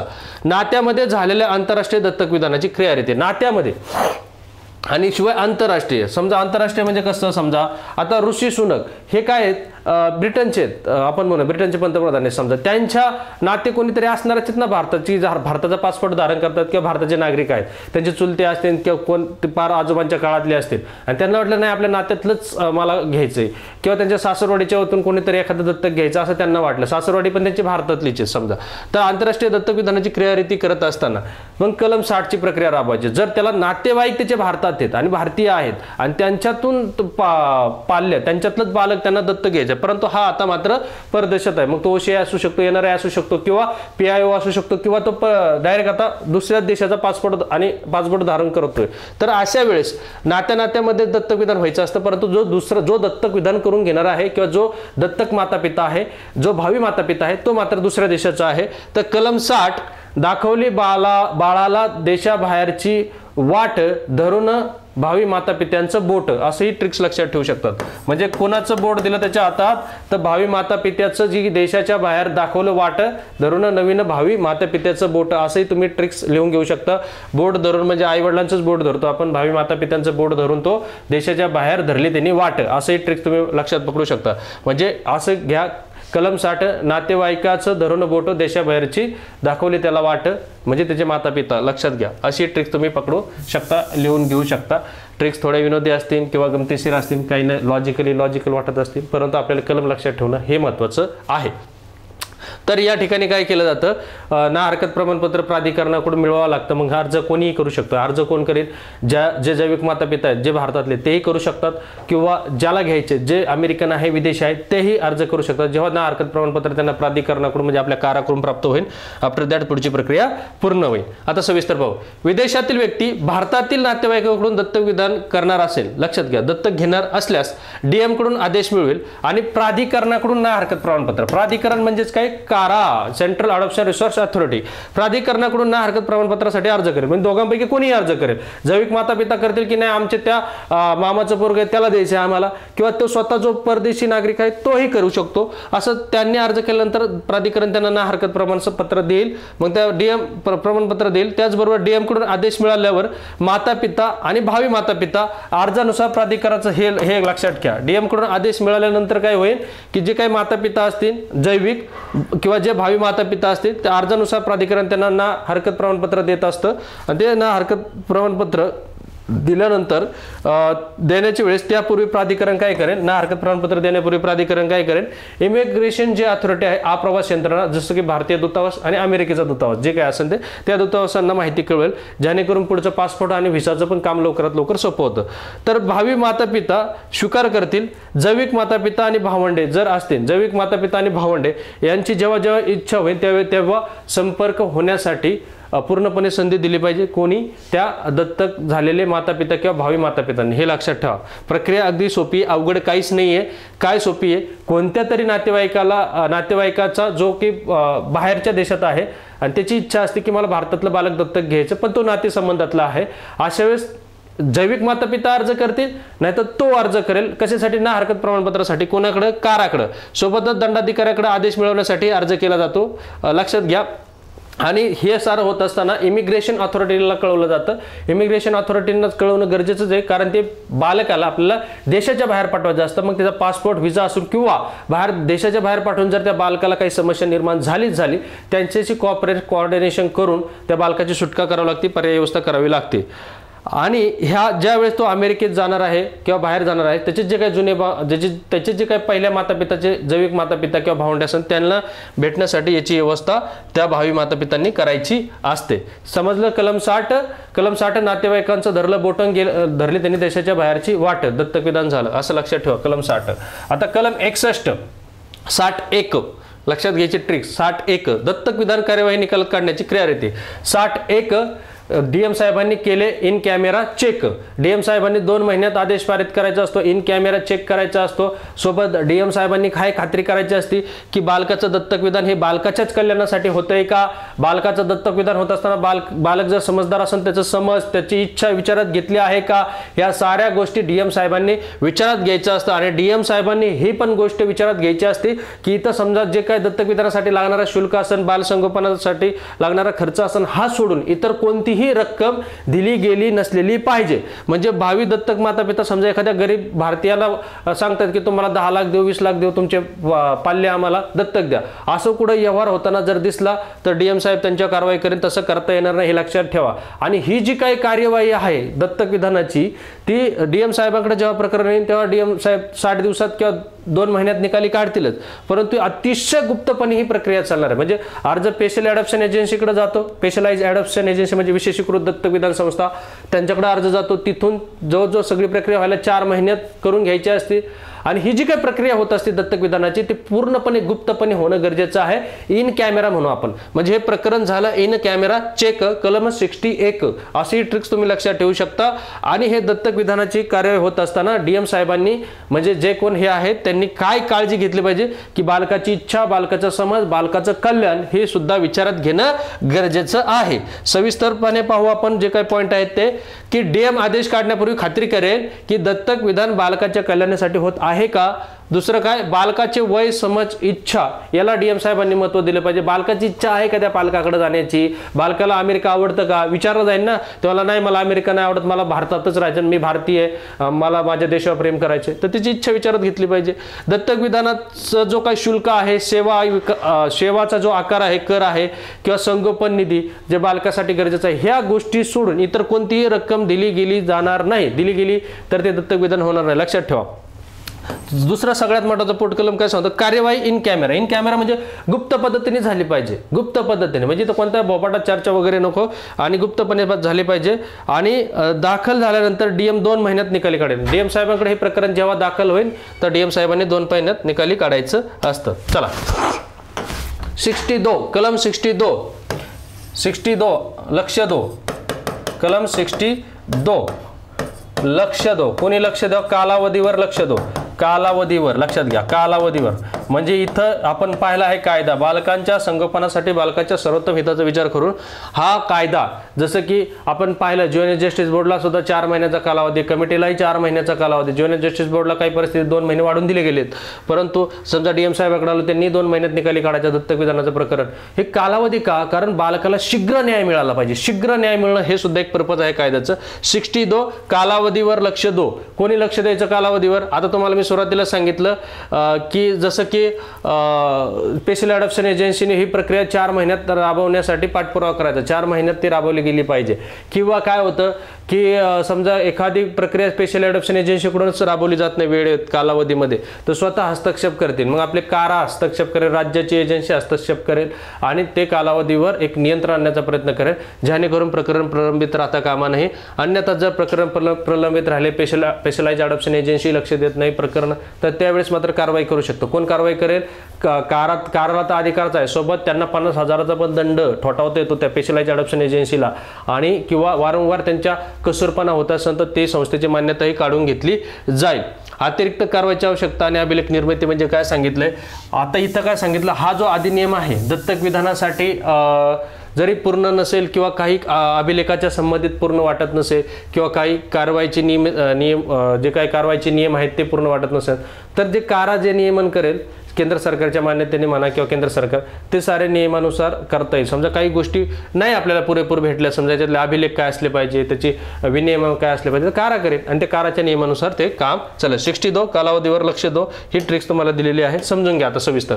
अधिनियमाच्या स्पष्ट तरतूद नसलेलं, आता अधिनियमात स्पष्ट तरतूद नसलेले जे काही दस्तावेज असतील, दस्तावेजीकरण असेल किंवा ज्या काही शर्ती असतील, जरी अधिनियमात नसतील, हे जे आपण 112चं अधिनियम पाहतोय, 112 कलमांचा अधिनियम पाहतोय, त्यात काही शर्ती नसतील, काही तरतुदी नसतील, काही दस्तावेजीच्या संबंधात माहिती नसेल किंवा काही दस्तावेजाच्या संबंधात उल्लेख नसतील, तर प्राधिकरण म्हणजेच कोण, आपली कारा काय करेल, विनियमानुसार काढेल. ते काय असेल ते विनियमानुसार बाबी निश्चित करतील. ज्या स्पष्ट तरतुदी नसतील त्या तरतुदी कोण निश्चित करतील, कारा निश्चित करेल त्याच्या विनियमानुसार. विनियमाचा अधिकार पूर्णपणे काराला आहे, लक्षात ठेवा. अर्ज मिळाल्यापासून दत्तक विधानाचं प्रकरण 4 महिन्यात निकाली काढेल. हे कोणी करायचं, स्पेशल अडॉप्शन एजन्सी, याची खात्री किंवा पाठपुरावा. म्हणजे स्पेशल अडॉप्शन एजन्सीकडेच अर्ज येत असतो, त्यांनी 4 महिन्याच्या आत निकाली कोण काढणार, अंतिम डीएमला 2 महिने दिलेले असतात, लक्षात घ्या. तर अर्ज निकाली काढेपर्यंत 4 महिन्यात तो निकाली निघावा याबाबतचा पाठपुरावा कोण करेल, आपली स्पेशल अडॉप्शन एजन्सी करेल. आता हे कोण आहे, ऑथोराइज फॉरेन अडॉप्शन एजन्सी, लक्षात घ्या. ऑथोराइज फॉरेन अडॉप्शन एजन्सी, त्याचबरोबर कारा, सेंट्रल अडॉप्शन रिसोर्स ऑथॉरिटी, नंतर राज्य एजन्सी आपले जे अडॉप्शन स्टेट एजन्सी जे आहे ते प्रगतीचा वेळोवेळी आढावा घेतील, मागोवा घेतील आणि गरज पडली की प्रकरण प्रलंबित राहिलंय, वेळ जास्त खात तर ते हस्तक्षेपही करतील ह्यांच्या कार्यवाहीत. कोणाच्या, स्पेशलाइज अडॉप्शन एजन्सी. स्पेशलाइज्ड आणि स्पेशल, मी कधी कधी स्पेशल बोलून जातो पण ते स्पेशलाइज्डच समजा, स्पेशलाइज्ड अडॉप्शन एजन्सी, लक्षात घ्या. तर हे यांच्या प्रक्रियेत ते हस्तक्षेप करतील. ओके, आता बघायचं 63 दत्तक विधानाचे परिणाम. 63 जबाबदारी, असे ट्रिक्स लक्षात ठेवू शकतात. 3 जबाबदारी, 63 जबाबदारी. आता कोणाची जबाबदारी, 63 जबाबदारी, अशी ट्रिक्स तुम्ही लक्षात घेऊ शकता. 63 जबाबदारी म्हणजे ज्यावेळेस जैविक दत्तक मातापिताकडून जैविक मातापिता म्हणजे ज्यांनी जन्म दिलाय त्या जैविक मातापिताकडून बालक भावी मातापितांकडे जाणार असतं, म्हणजे दत्तक मातापितांकडे जाणार असतं.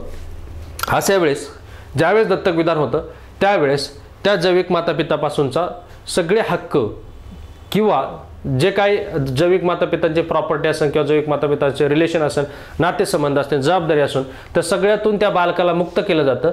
आणि जे काही भावी मातापिता किंवा ज्यांच्यासोबत दत्तक विधान झाले ते त्याचे भावी मातापिता त्यांचे सगळे हक्क याला प्राप्त होतात. मग त्यांचे नातेवाईक याला प्राप्त होतील, त्यांच्या जबाबदाऱ्या, त्यांची प्रॉपर्टी सगळी याला प्राप्त होईल. पण दुसरी बाब एक लक्षात ठेवा, समजा दत्तक विधान होण्याच्या आधीच जर त्याच्या नावावर काही केलं असेल तर, जसं शाहू महाराजांचं आपण दत्तक विधान पाहिलं असेल, तर त्यांच्या दत्तक विधान होण्याच्या आधीच जर आई वडिलांनी त्यांच्या नावावर काहीतरी प्रॉपर्टी केलेली असेल तर ती प्रॉपर्टी त्याच्याच नावावर राहील आणि सोबत दायित्व जी काय त्याचं जबाबदारी आहे ती सुद्धा कंटिन्यू त्याच्यासोबतच राहील. जर दत्तक विधान होण्याच्या आधी त्या बालकाकडे त्याच्या जैविक मातापिताकडची काही जबाबदारी, त्याची मालमत्ता त्याच्या नावावर असेल तर ती कंटिन्यू त्याच्या पुढे राहील. ते नातेसंबंधातले काही अधिकार, काही ज्या जबाबदारी आईवडिलांना सांभाळण्यापासूनचे काही विषय ते पूर्णपणे त्या बालकासोबतच कंटिन्यू राहतील जर दत्तक विधान होण्याच्या आधी त्या बालकाच्या नावावर असेल तर. पण दत्तक विधान होण्याच्या आधी त्या बालकाच्या नावावर कोणती प्रॉपर्टी नाही, काहीच नाही, तर ते बालक पूर्णपणे मुक्त केलं जाईल जुन्या जैविक मातापिता, त्यांचे नातेसंबंध, त्यांची जे काय असेल ते, आणि त्याला नवीन मातापितांकडून जे जैविक मातापितांकडून मिळणारे अधिकार असतील ते सगळे अधिकार त्याला नवीन मातापितांकडून प्राप्त होतील. जसे की प्रॉपर्टी असेल, जबाबदाऱ्या असतील, नातेसंबंध असतील, हे बाब लक्षात असू द्या. 63 नवीन जबाबदारी किंवा जुनी जबाबदारी, त्याच्यासोबत जुनी जबाबदारी येईल जर आधी निश्चित असेल तर, नसेल तर नवीन जबाबदारी आहेच त्याच्यासोबत. नवीन जबाबदारी म्हणजे आई वडिलांची वगैरे आहे, प्रॉपर्टी पण आहे, प्रॉपर्टी आली, जबाबदाऱ्या पण आल्या, लक्षात घ्या. 64 डीएमचा स्कोर. आता डीएमचा कसला स्कोर? 64 डीएमचा स्कोर. स्कोर कसला स्कोर? आता तुम्ही म्हणा कसला स्कोर सांगतोय हा बाबा. स्कोर म्हणजे काय? एकूण केलेलं काम, एकूण काढलेले आदेश. आदेश आदेश आदेश लक्षात घ्या. जास्तीत जास्त दत्तक विधान होणं हे चांगलं आहे का वाईट आहे? चांगलंच आहे ना, कारण जास्तीत जास्त अनाथ मुलांना, सोडून दिलेल्या मुलांना, परत केलेल्या मुलांना आई वडील मिळतात, त्यांना कुटुंबाचा अधिकार मिळतो. आणि प्रत्येक बालकाला कुटुंबाचा अधिकार मिळणं हे त्याचा मूलभूत हक्कच आपण समजतो. किंवा DPS आपलं कलम 3 मधलं मार्गदर्शक तत्वात पण सांगितलं की त्याला त्याचं कुटुंब मिळावं, कुटुंबाचा अधिकार मिळावा, आई वडिलांप्रमाणे संगोपन व्हावे. तर त्याला जास्तीत जास्त त्याचा हक्क निश्चित करायचा, कशाचा? कुटुंबाचा, आई वडिलांचा हक्क निश्चित करण्यासाठी तर दत्तक विधान. आणि जास्तीत जास्त दत्तक विधान होतं ती चांगलीच बाब आहे. कोणत्या मुलांचं दत्तक विधान होणार आहे? की जे सोडून दिलेले आहेत, जे मिळून आलेले आहेत, म्हणजे परत आलेले आहेत, परत केलेले आहेत, आणि जे अनाथ आहेत. तर हे ज्यावेळेस डीएम साहेब आदेश काढत असतात ते डीएम साहेबांचे जेवढे आदेश निघालेत ते सर्व आदेशांची माहिती दर महिन्याला प्राधिकरणाकडे पाठवली जाते. कोणाकडे पाठवली जाते? प्राधिकरणाकडे पाठवली जाते. प्राधिकरण म्हणजे कोण? कारा, सेंट्रल ॲडॉप्शन रिसर्च अथॉरिटी. लक्षात घ्या.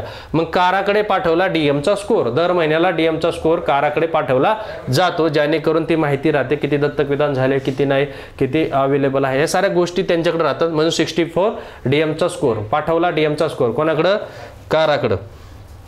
आता पुढे पाहिजे 65 हाय फाय. 65 हाय फाय. आता तुम्ही म्हणा 65 हाय फायचा काय संबंध? 65 त्याला 65 फाय म्हणा आणि हाय फाय. हाय फाय का? ट्रिकसाठी देतोय मी हा शब्द, हाय फाय. आता पहा, विशेष दत्तक विधान संस्था म्हणजे विशेषीकृत म्हणून स्पेशलाइज ॲडॉप्शन एजन्सी. ह्या विशेष शब्दाला समानार्थी शब्द आहे हाय फाय, म्हणून मी तुम्हाला म्हणलं हाय फाय दत्तक विधान संस्था. हे फक्त ट्रिक्सपुरतं मर्यादित ठेवा, तो सिलेबसचा भाग नाहीये. हा विशेष दत्तक विधान संस्था कोण स्थापन करेल, कोण मान्यता देईल? तर राज्य सरकार. राज्य शासन कोणत्याही एखाद्या संस्थेला, जे संस्था कलम 41 नुसार अर्ज करते आणि आम्ही असं काम करणार आहोत, आमच्या जे 6 वर्षाच्या आतल्या मुलांचंही संगोपन आम्ही करणार आहोत, आम्हाला स्पेशल ॲडॉप्शन एजन्सीचा दर्जा द्या, तर अशा वेळेस राज्य सरकार त्यांना मान्यता देत असतं. राज्य सरकार जिल्ह्यासाठी एक असेल किंवा अनेक संस्थांना अशी स्पेशलाइज ॲडॉप्शन एजन्सीची मान्यता देईल. परंतु हे स्पेशलाइज ॲडॉप्शन एजन्सीचं काय काम आहे मी सुरुवातीपासून सांगितलं. जे दत्तक विधान करणारे पालक असतील, भावी माता पिता, ते अर्ज करतील, त्यांच्या अर्जांच्या अनुषंगाने त्यांची पात्रता चेक करणारा गृहनिरीक्षण अहवाल किंवा त्याला होम स्टडी रिपोर्ट तयार करतील. आफ्टर दॅट मग काय करते, जे बालक कायद्याच्या अनुषंगाने मुक्त आहेत, दत्तक पात्र आहेत, त्या बालकांना त्यांच्या समोर देतील की तुम्ही पाहून घ्या, त्यांचा होम रिपोर्ट त्यांचा स्टडी, बालकाचा अभ्यास अहवाल बघा, बालकाचा वैद्यकीय अहवाल बघा.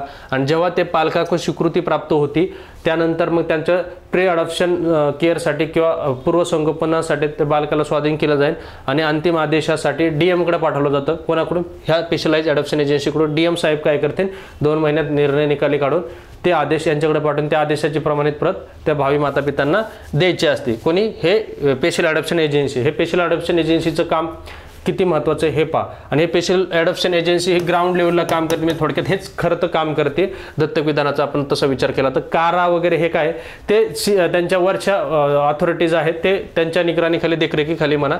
तर हे विशेष दत्तक विधान संस्था जे आहे स्पेशलाइज अडॉप्शन एजन्सी, हे जे काय कलम 38 नुसार कमिटीकडून जी काय यादी आलेली, कमिटी म्हणजे समिती, कोण? Child welfare committee. Child welfare कमिटीने जे जे नावं बालकांना पात्र दाखवले दत्तक विधानात त्यांची यादी घ्यायची. ते बालकांचं काही संगोपन करायचं ताबा घ्यायचा असेल, ती यादी घेण्यात जर यांनी कसूर केली किंवा जे भावी माता पिता आहेत त्यांचा होम स्टडी रिपोर्ट करण्यास कसूर केली किंवा त्यांनी डीएमचा आदेश मिळवण्यात कसूर केली किंवा ते नुसती दिरंगाई करत गेले, तर ह्या विशेष दत्तक विधान संस्थावर सुद्धा कारवाई होईल. यांना सुद्धा 50,000 रुपयापर्यंत दंड असेल. आणि वारंवार हे कसुरी करत गेले, चुका करत गेले, तर तुम्हाला सांगतो हे विशेष दत्तक विधान संस्थेची मान्यता राज्य सरकार काढून टाकेन, अमान्य करेल. लक्षात घ्या, हे विशेष दत्तक विधान संस्था खूप महत्त्वाचा रोल करत असते.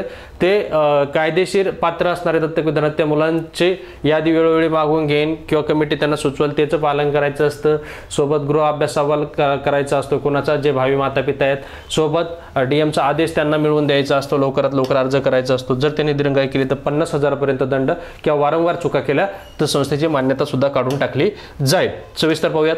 राज्य शासन मान्यता देईल जी संस्था अर्ज करेल त्या संस्थेला. लक्षात घ्या, एका जिल्ह्यात एक असेल किंवा अनेकही असू शकतात, राज्य सरकारची मर्जी. यांची माहिती राज्य एजन्सी मार्फत प्राधिकरणास सादर. आता हे जे काय स्पेशलाइज अडॉप्शन एजन्सी म्हणून मान्यता दिलेली असते राज्य सरकारने, तर जी काय अडॉप्शनसाठी दत्तक विधानासाठी जी काय आपण एक राज्याची संस्था स्थापन केली, जसं देशाच्या लेवलला कार आहे तसं राज्याच्या लेवलची जी काय राज्य एजन्सी आहे ती काय करत, त्या स्पेशलाइज अडॉप्शन एजन्सीची माहिती, त्याचा पत्ता, त्याचा संपर्काचा सगळा तपशील काराला, म्हणजे कारा म्हणजे काय, प्राधिकरणाला सादर करत जाईल. म्हणजे प्राधिकरणाकडे जे प्रकरण येतात ते प्राधिकरण काय करतं, ज्यांच्याकडे दत्तक विधानास पात्र असणारे बालक उपलब्ध आहेत त्या स्पेशलाइज अडॉप्शन एजन्सीकडे लगेच त्या पालकांचा अर्ज फॉरवर्ड करता येतो त्यांना. म्हणून त्या प्राधिकरणाकडे ही माहिती असली पाहिजे की राज्यात कुठं कुठे स्पेशलाइज अडॉप्शन एजन्सी आहे. त्या स्पेशलाइज अडॉप्शन एजन्सीची माहिती राज्य एजन्सी आपली ती काय करते, प्राधिकरणाला म्हणजे देशाची जी काही कार आहे त्याच्याकडे पाठवून त्याचं तपशील, त्याचं कॉन्टॅक्ट जी काय असेल ते पाठवत जाईल, जेणेकरून त्यांना सोपं जातं. समजा आंतरदेशीय दत्तक विधानासाठी काय अर्ज आले असेल तर ते फॉरवर्ड करत जातील. ते आंतरदेशीय दत्तक विधानासाठी अर्ज ॲक्च्युली कोणाकडे येत असतात, ऑथोराइज फॉरेन अडॉप्शन एजन्सीकडे, जी की काराच्याच अंडर काम करत असते, काराचीच एक विंग आहे. पोट कलम 3, राज्य शासन वर्षातून किमान एकदा निरीक्षण करेल. लक्षात घ्या, कोणाचं निरीक्षण करेल, स्पेशलाइज अडॉप्शन एजन्सीचं, आणि उपाययोजना राबवेल काय. आणि जर त्यांनी नाही उपाययोजना राबवून दिल्या किंवा काय झालं तर मग त्यांची मान्यता रद्द करते. हे एक लक्षात ठेवा. कायदेशीर मुक्त, आता हे कसूरपणा केला 50,000 रुपयापर्यंत दंड, वारंवार कसुरी केली तर मान्यता रद्द. हे लक्षात ठेवा. काय कसूरपणा करतोय त्यांना, कायदेशीर मुक्त बालक मिळवण्यात कसूर. कायदेशीर मुक्त बालक म्हणजे दत्तक विधानास पात्र असणारे बालक कोण, कलम 38 नुसार समिती सुचवते, तर ते बालक मिळवण्यास कसूरपणा केला यांनी. कसूरपणा म्हणजे बालकच मिळवणं आहेत. कमिटीने सांगितलं की दत्तक विधानास पात्र आहे, कायदेशीर मुक्त आहे, म्हणजे त्याला कसली कायदेशीर अडचण नाही आहे आणि त्या अशाच्या संगोपनात, बाल संगोपनात त्याचं संगोपन चालू आहे, तुम्ही त्या बालकाचं दत्तक विधान घडवून आणा, आणि कसूर करते ते बालक मिळवण्यास, ते एक.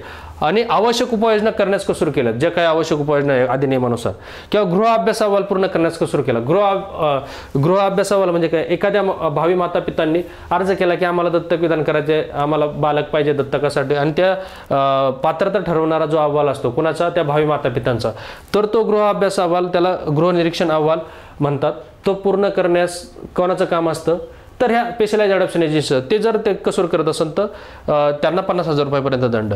आणि डीएम साहेबांकडे आदेश, डीएम साहेबांच्या आदेशासाठी अर्ज यांनाच करायचा असतो स्पेशलाइज अडॉप्शन एजन्सीला, आणि तो अर्ज डीएम साहेब 2 महिन्यात निकाली काढतात, पण हे अर्जच करत नाही, हे दिरंगाई लावतात, तर यांच्यावर कारवाई होईल 50,000 रुपयापर्यंत दंड. आणि वारंवार कसूर केलं तर यांचं मान्यता रद्द करेल शासन. चला 66 6 आता कलम 6 लक्षात घ्या, कलम 6 ट्रिक्स सांगन तुम्हाला. कलम 6 दत्तक विधान संस्था म्हणून नोंदणीकृत नसलेल्या संस्थेतून बालकास दत्तक घेणे.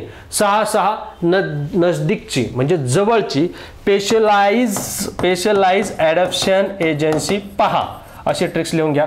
6 जवळची नजदीकची स्पेशलाइज अडॉप्शन एजन्सी पहा.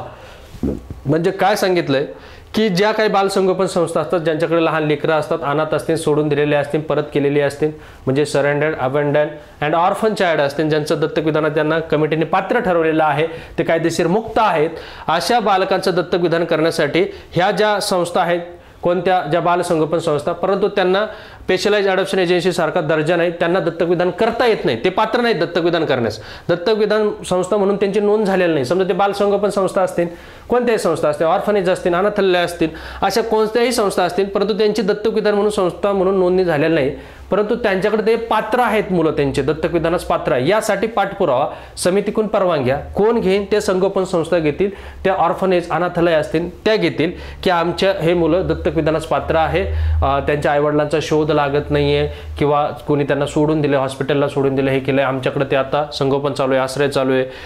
जसं की आपण पाहतो सिंधुताई सपकाळ यांच्या संस्थापा, नगरचे गिरीश कुलकर्णी यांच्या संस्थापा, परंतु त्यांची संस्था नोंदणी झालेली नाही. कोणती नोंदणी झालेली नाही? दत्तक विधान संस्था म्हणून. त्यांच्या नोंदणी झालेल्या आहेत, रजिस्टरच संस्था आहेत त्यांच्या, परंतु ॲडॉप्शन एजन्सी म्हणून नोंदणीकृत नाही आहे, तर त्यांची वेगळ्या नावाने असू शकते, समजा ऑर्फनेज म्हणून असू शकते, किंवा कोणत्या बालसंगोपन केंद्र म्हणून असू शकते, पण हे अधिनियमानुसार नसू शकते, किंवा अदर ते जे काही चॅरिटेबल ट्रस्टच्या अंडर रजिस्टर असेल, तर ह्या दत्तक विधान संस्था म्हणून नोंदणीकृत नसलेल्या संस्था काय करतील, की त्यांच्याजवळचे जे दत्तक पात्र बालक आहेत, दत्तक विधानास पात्र बालक आहे, त्यांच्यासाठी ते वारंवार पाठपुरावा करतील कमिटीकडे कलम 38 नुसार, आणि ते पात्रता मिळवतील की आमचे बालक दत्तक विधानास पात्र आहेत.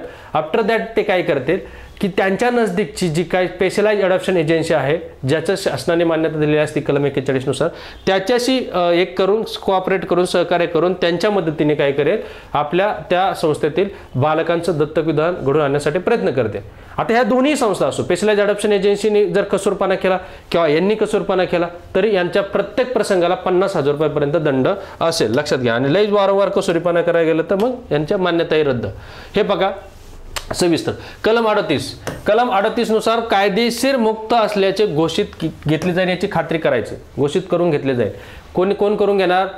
ज्या संस्था फक्त बालकाचं संगोपन करतात, परंतु ती दत्तक विधान संस्था नाहीये, तर अशा संस्था काय करतील, कायदेशीर मुक्त असल्याचे म्हणजे दत्तकास पात्र असणारे घोषित करण्याचं काम कमिटीकडून करून घेतलं जाईल. त्यासाठी ते पाठपुरावा करते. नंतर SSA स्पेशल अडॉप्शन एजन्सी, विशेषीकृत दत्तक विधान संस्था सोबत संबंध ठेवतील, जी कोण जवळची प्राप्त होईल त्यांना, आणि बालकांचा तपशील सादर केला जाईल. त्यांना बालकांचा तपशील दिला जाईल की आमच्याकडे असे बालक आहेत आणि त्यांना कायदेशीर मुक्त किंवा ते दत्तक विधानास पात्र असण्याचे पात्रता प्रमाणपत्र आमच्याकडे आहे, आणि तुम्ही यांचं दत्तक विधान घडून आणा. तुमच्याकडे जसे अर्ज येतील माता पितांचे, तर तुम्ही घडून आणा. तर ते घडून आणतात. पण पोट कलम 3 काय सांगतो, यांनी जर कसूर केला ह्या संस्थांनी, तर यांना प्रत्येक प्रसंगामागे नोंदणी प्राधिकरणाकडून, जो नोंदणी कलम 41 मध्ये पाहिले आपण, नोंदणी प्राधिकरणाकडून 50,000 रुपयाचा दंड असेलच प्रत्येक प्रसंगाला. आणि सतत जर त्यांनी अशा प्रकारे कसूरपणा केला, चुका केल्या, तर मात्र मान्यता ही रद्द होईल, लक्षात घ्या. पुढचा कलम पाहिजे मित्रांनो आपल्याला 67. कलम 67 प्राधिकरणाला राज्याची एजन्सी देणारं साथ. प्राधिकरणाला राज्याची एजन्सी देणारं साथ. कलम 67 प्राधिकरणाला राज्याची एजन्सी देणारं साथ. आता राज्य दत्तक संशोधन एजन्सी कोणाला साथ देण्याचं काम करते, तर काराला. कारा म्हणजे कोण? सेंट्रल अडॉप्शन रिसोर्स अथॉरिटी, जी केंद्रीय दत्तक विधान करणारे दत्तक विधान संशोधन प्राधिकरण म्हणून. पहिलं काराला एजन्सी म्हणायचं, आता अथॉरिटी, पण राज्याचं मात्र एजन्सी शब्द आहे, स्टेट अडॉप्शन रिसोर्स एजन्सी. हे जसं कारा नॅशनल लेवलला आहे, राष्ट्र देशाच्या लेवलला आहे, तसं हे प्रत्येक राज्य शासन हे काराच्या मार्गदर्शनाखाली कारासोबत काम करण्यासाठी काराला मदत व्हावी म्हणून, किंवा राज्यातले जे काही दत्तक विधानाच्या संबंधित देखरेखीच्या गोष्टी असतील, त्या महत्त्वाच्या गोष्टी असतील दत्तक विधान घडवून आणण्यासाठी, तर राज्य सरकार काय करेल, याची स्थापना करेल. कोणाची? साराची. कारा आणि सारा. सारा म्हणजे काय? स्टेट अडॉप्शन रिसोर्स एजन्सी, लक्षात घ्या. त्याची स्थापना करेन, ते काराच्या अंडर काम करेन, काराच्या निदर्शनाखाली आपल्या काराच्या निर्देशाखाली काम करेल, निगराणीखाली काम करेल, आणि राज्यामध्ये दत्तक विधान घडवून आणण्यासाठी काम करेल, लक्षात घ्या. नंतर 68 केंद्रीय दत्तक संशोधन प्राधिकरण. आता हे कसं लक्षात ठेवायचं, 68 अंतिम गाठ, दत्तक विधानाची अंतिम गाठ. अंतिम गाठ म्हणजे काय? अंतिम नियंत्रण कोणाचं असणार आहे? सगळ्यात अंतिम गाठ म्हणजे अंतिम गाठ कोणाशी असणार आहे? अंतिम गाठ जर दत्तक विधानात कोणी कसरपणा केला, स्पेशल अडॉप्शन एजन्सी असो कोणी असो, अंतिम गाठ कोणासोबत असणार आहे? कारासोबत. काराशी अंतिम गाठ, तुमची काराशी असेल अंतिम गाठ. कारा हे अंतिम यंत्रण आहे. अंतिम म्हणजे सेंट्रल अडॉप्शन रिसर्च अथॉरिटी, महिला आणि बालकल्याण मंत्रालयाच्या अंडर असते, ते अंतिम असते. काराशी अंतिम गाठ कलम 68. म्हणजे कारा याचं काम काय आहे की देशातील जे काय दत्तक विधान असतील, मग ते आंतरराष्ट्रीय लेवलचे असो, म्हणजे भारतातील बालकाला दत्तक घेण्यासाठी बाहेर देशातले अर्ज येत असतात, मग ते OCI असतील, PI असतो, NRI असो, त्याला आंतरदेशीय दत्तक विधान म्हणू किंवा आंतरराज्यीय दत्तक विधान म्हणू. म्हणजे इन स्टेट आपण इंटरनॅशनल म्हणू शकतो, इन नॅशनल म्हणू शकतो, म्हणजे भारतातला असू शकतो किंवा भारताच्या बाहेर देशासोबतले आंतरदेशीय दत्तक विधान असू शकतो किंवा नातेवाईकांचं सुद्धा इथल्या इथं सुद्धा दत्तक विधान असू शकतो. कोणत्याही प्रकारचं दत्तक विधान, त्याच्याशी विनियमन, निगराणी, लक्ष, दत्तक विधान घडवून आणणं, त्याला प्रोत्साहन देणं, हे काम कोणाचं आहे? काराचं आहे. आणि कारा वेळोवेळी त्या पद्धतीचे विनियमन बनवत असते, प्रोत्साहन देत असतं. का प्रोत्साहन देत असतं? कारण प्रत्येक अनाथ, प्रत्येक बालकाला जे काही सोडून दिलेले ज्याला आईवडील नाहीत त्यांना कुटुंबाचा हक्क मिळणं गरजेचं आहे. आणि तो कुटुंबाचा हक्क कोण निश्चित करतं? तर हे ॲडॉप्शन एजन्सी किंवा ही सगळ्यात अंतिम कोण? सेंट्रल अडॉप्शन रिसर्च अथॉरिटी, जी महिला आणि बालकल्याण मंत्रालयाच्या अंडर आहे. हे काराचं काम आहे. सोबतच कारा मित्रांनो प्रोत्साहन देत असतं किंवा जी हेग अभिसंधी आहे, जी काय हेग अभिसंधी आहे बालकाच्या संरक्षणाबाबत किंवा सहकार्याबाबत 1993, त्याचीही अंमलबजावणी करेल, त्याच्याही तरतुदीचं पुरेपूर पालन करेल. ही कारा देशाच्या लेवलची असते आणि त्यांना मदत करण्यासाठी सारा असते, म्हणजे जे राज्याच्या लेवलला असतं, स्टेट अडॉप्शन रिसर्च एजन्सी ते असतं. इथं मात्र ऑथॉरिटी. लक्षात घ्या, हा अधिनियम 2015चा. याच्या आधी एजन्सी हा शब्द असेल, परंतु त्याला अथॉरिटीज म्हणायचं आता, कारण अथॉरिटी हा शब्द ॲड झालेला आहे. आधी एजन्सी असेल पण त्या एजन्सीला पण अथॉरिटीज म्हणायचं. ही बाब लक्षात असू द्या. 68 अंतिम आहे साराशी किंवा काराशी गाठ. अंतिम आहे काराशी गाठ. कारा ही सेंट्रलची आणि सारा ही स्टेटची, ही लक्षात असू द्या. 69 प्राधिकरणाची सुकाणू समिती. 69 आढावा घेईन, काराचा आढावा घेईन. 69 कोणाचा? काराचा आढावा घेईन. 69 काराचा आढावा घेईन. म्हणजे काराचा सुद्धा आढावा घेणारं कोणीतरी आहे. एक स्टिअरिंग कमिटी आहे आणि त्या स्टिअरिंग कमिटीमध्ये काही सदस्य आहेत. त्याचा पदसिद्ध अध्यक्ष कोण असतो?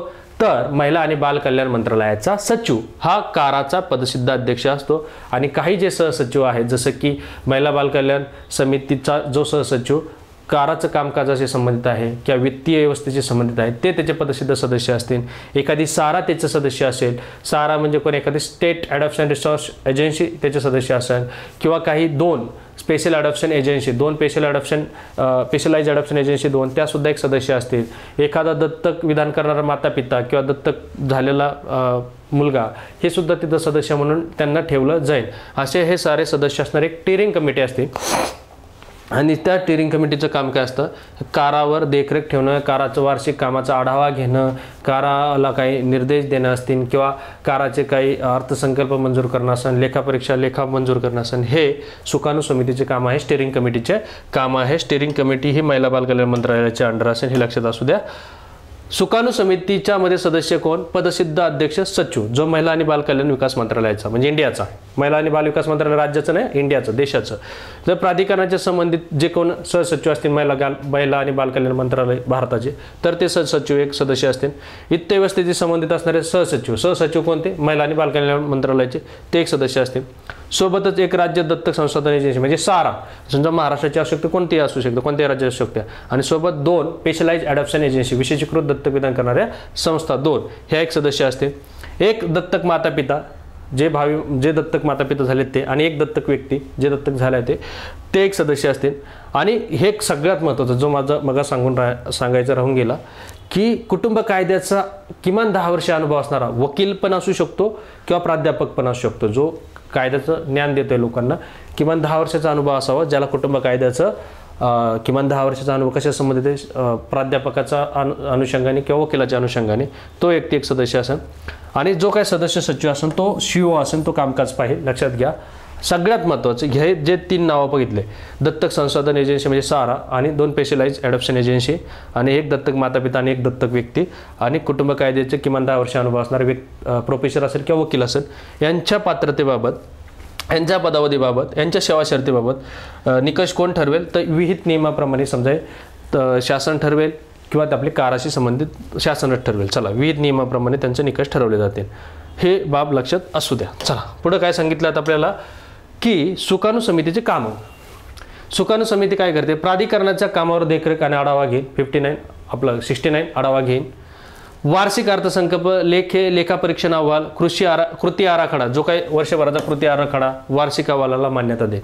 म्हणजे यांचं वार्षिक अर्थसंकल्प असेल, लेखापरीक्षा अहवाल असेल, कृती आराखडा असेल आणि वार्षिक अहवाल असेल, याला मान्यता देण्याचं काम कोण करेल? हे स्टिअरिंग कमिटी करेल, सुकाणू समिती करेल. त्याचबरोबर प्रशासकीय आणि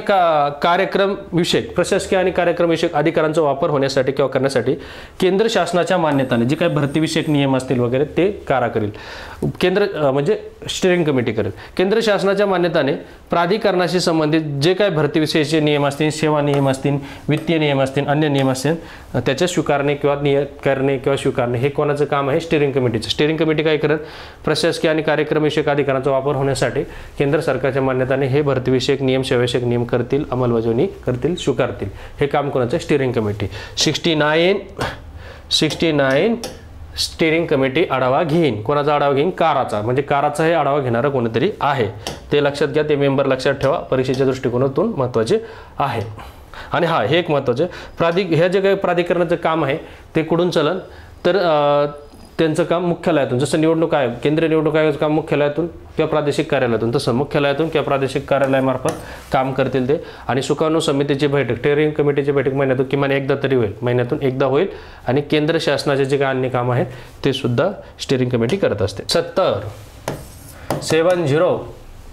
कारा हिरो, राईट्स ऑफ कोणताही सगळ्या याचा हिरो कोण? एक कार आहे, सगळ्यात महत्त्वाचं लक्षात घ्या. कारा बघितला आपण, त्या कारा हा हिरो आहे, लक्षात घ्या. कारा नावाचा हिरो आहे आणि या काराचे राईट्स ऑफ हिरो कोण? याचा दत्तक विधानाचा अंतिम हिरो तर कार आहे. मग राईट्स ऑफ हिरो असे तुम्ही ट्रिक्स लक्षात ठेवू शकता. 70 राईट्स ऑफ हिरो. आता हे काराचे अधिकार काय? प्राधिकरणाचे तुम्हाला माहिती, राज्याचे जे असेल सारा, स्टेट ॲडॉप्शन रिसर्च एजन्सी असेल, स्पेशलाइज ॲडॉप्शन एजन्सी असेल, यांना निर्देश आदेश देण्याचं अधिकार प्राधिकरणाला आहे, काराला आहे. सोबत ते नियम बनवतील. कोणते नियम बनवतील? ज्या अटी शर्ती, जे अभिलेख, जे दस्तऐवजीकरण हे अधिनियमात मेन्शन आहे त्यासंबंधी विनियम बनवण्याचा काम ह्या प्राधिकरणाचा अधिकार आहे. आणि ह्या प्राधिकरणाला खूप सारे अधिकार आहेत, ते आपण पाहणारच आहोत.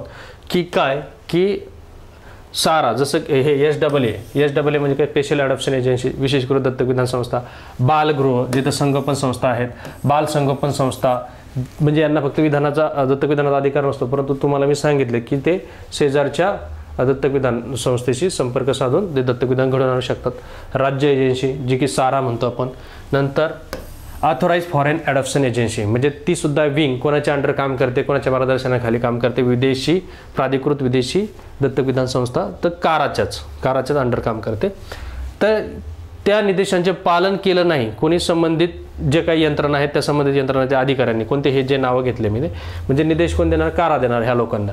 आणि ह्या लोकांनी किंवा यांच्यातील काही अधिकाऱ्यांनी काराच्या निर्देशांचं पालन केलं नाही तर शासनाकडे, संबंधित शासन, मग ते राज्य शासनाचे संबंधित अधिकारी असतील, त्या संबंधित शासनाकडे किंवा संबंधित प्राधिकरणाकडे शिफारस केली जाईल की बाबा हे तुमचे अधिकारी कर्तव्यात हायगईपणा करतात, चुकारपणा करतात. मग काय केलं जाईल? त्यांची CRPC 346 प्रमाणे चौकशी होईल. CRPC 346 काय? ही जे काही चौकशी करणारे जे न्यायाधीश असतील त्या पात्र न्यायाधीशांकडे याचं प्रकरण जाईल. आणि CRPC 346, 345 काय? जसं की मी माझ्या CRPCच्या लेक्चरमध्ये ट्रिक दिली होती पोरांना, की न्यायालयाच्या अवमानाच्या केसेस असतात, न्यायालयाच्या समोर फडकवला पंचा, कलम 345, न्यायालयाच्या समोर फडकवला पंचा फडकवला म्हणजे 45 नुसार अवमान केला न्यायालयाचा. आणि न्यायालयाला वाटलं, न्यायालय काय करतं? सकाळी अवमान केला तर संध्याकाळपर्यंत ताब्यात घेऊ शकते, 200 रुपये दंड भरायला होतील कलम 345 नुसार. का? तर 345 पंचा फडकवला. पण त्याच 345चा मॅटर न्यायालयाला वाटतं नाही, याला संध्याकाळी सोडून देण्याच्या लायकीचं नाही, हे प्रकरण, याने अवमानाचं प्रकरण केलंय ना, तर हे अवमानाचं प्रकरण आपण दुसऱ्या न्यायालयाकडे देऊन ते दुसरं न्यायालय त्याला कोठडीत टाकेन किंवा जामीन घेईन. तर ते 346 आलं लक्षात. 346 म्हणजे काय, न्यायालयाच्या अवमानाच्या संबंधित ज्या काही बाबी असतात तर न्यायालय काय करतं, अन्य न्यायालयाकडे ते प्रकरण पाठवतं. मग ते अन्य न्यायालय काय करतं, त्या न्यायालयाचा अवमान केला म्हणून त्या संबंधित जामिनावर सोडतील किंवा कोठडीत ठेवतील. तर तेच तसंच इथं म्हणायचं, यांनी सुद्धा एक प्रकारे न्यायालयाचाच अवमान केला असं समजलं जाईल. आणि 346 प्रमाणे संबंधित न्यायाधीश जे काय असतील ते न्यायाधीश त्याची चौकशी करतील. केंद्र शासनाकडून प्राप्त इतर अधिकार जे काय असेल ते यांना असेल. कोणाला, काराला. आपण काराचे अधिकार पाहतोय. दत्तक विधानाबाबत जर मतभेद निर्माण झाले, म्हणजे कोणते मतभेद असू शकतात, कोणते पण दत्तक विधानाबाबत जे मतभेद निर्माण झाले असेल तर काराचा निर्णय सर्वोच्च. कारा हे अंतिम आहे. तुम्हाला सांगितलं अंतिम हिरो कोण आहे, कारा. अंतिम हिरो कोण आहे, कारा. सेंट्रल अडॉप्शन सोर्स अथॉरिटी यांचे निर्णय अंतिम असते. भले की त्यांना दत्तक विधानाबाबत माता पित्यांची पात्रता असेल किंवा बालकाची पात्रता असेल, याबाबत सुद्धा निर्णय यांचाच अंतिम असेल. हे लक्षात ठेवा. कोणाचा, काराचा. आता 71 प्राधिकरणाचा वार्षिक अहवाल. आता प्राधिकरणाचा वार्षिक अहवाल दरवर्षाला कोणाला सादर केला जाईल, केंद्र सरकारला. आणि केंद्र सरकार सभागृह, दोन्ही सभागृहांना, आपले संसद जे आहे संसदेच्या दोन्ही सभागृहांना सादर करा. संसदेच्या दोन्ही सभागृहांना सादर करेल कोण, केंद्र सरकार. लक्षात घ्या, संसदेचे दोन्ही सभागृह म्हणजे कोण, राज्यसभा आणि लोकसभा.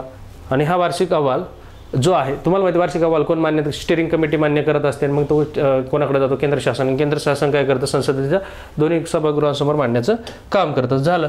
आता हे लक्षात कसं ठेवायचं, कलम 71 अहवाल वार्षिक. वार्षिक लक्षात ठेवायचं फक्त. 71 वार्षिक. यमक जोडा, 71 वार्षिक असं लक्षात ठेवू शकता. चला पुढं. 72 72 अनुदान 2. 72 अनुदान, अनुदान असं पण म्हणू शकता. अनुदान आणि 2 हे यमक जुळणार आहे.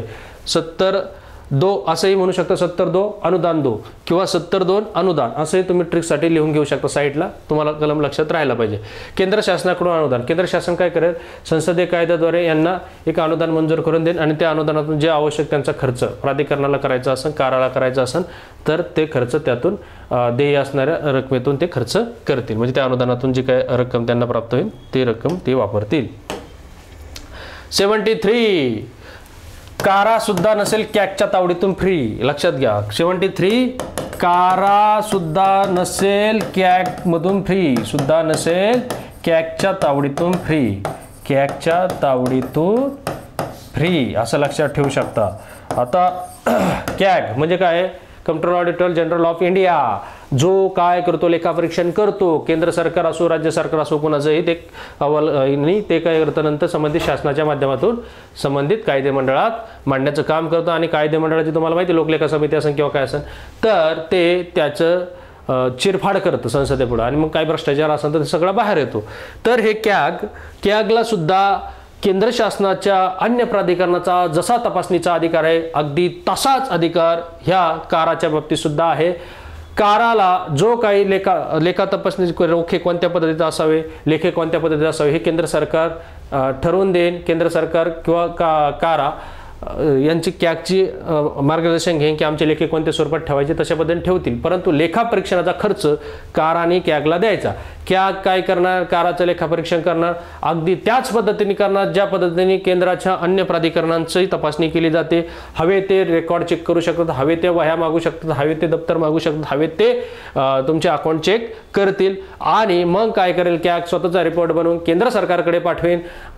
केंद्र सरकार काय करेल, मग त्याचे जे रिपोर्ट आहे कॅगचा तो रिपोर्ट संसदेमध्ये मांडण्याचं काम करेल, संसदेच्या दोन्ही सभागृहासमोर मांडण्याचं काम करेल. अतिशय पारदर्शक प्रक्रिया राहावी ह्या उद्देशाने कॅगला हा अधिकार आहे. 73 कारा सुद्धा नसेल कॅगच्या तावडीतून फ्री. म्हणजे काराला सुद्धा इथं ही करावं लागणार, ऑडिट करावं लागणार आहे, ऑडिटचे पैसे कॅगला द्यावं लागणार आहे. कॅगला सुद्धा कोणतीही मर्यादा नाही. जसे अन्य प्राधिकरणाची तपासणी करतात अगदी तशीच तपासणी या ठिकाणी काराची करणार आहे कोण, कॅग. अशा प्रकारे मित्रांनो आपण अडॉप्शनचं पूर्ण प्रकरण संपवलेलं आहे. लेंथी आहे परंतु तुम्हाला कन्सेप्ट समजावण्यासाठी मला डबल ते गोष्टी घ्यावा लागल्या. कलम लक्षात ठेवण्यासाठी प्रत्येक कलमच्या आतापर्यंत मी ट्रिक्स दिलेल्या आहेत, ज्यामुळे तुम्हाला कायदा किती अवघड असो सहज समजायला सोपा जाणार आहे आणि सोबत लक्षातही राहणार आहे. म्हणजे असं नाही सकाळी पाठ केलं, सकाळी वाचलं, संध्याकाळी विसरलं. हा कायदा निरंतर लक्षात राहणं अशा पद्धतीने मी घेण्याचा प्रयत्न केलेला आहे. तर पुढच्या 1-2 लेक्चरमध्ये हा कायदा संपन अशी तुम्ही अपेक्षा ठेवा. आणि आजचं लेक्चर इथं संपलं. धन्यवाद.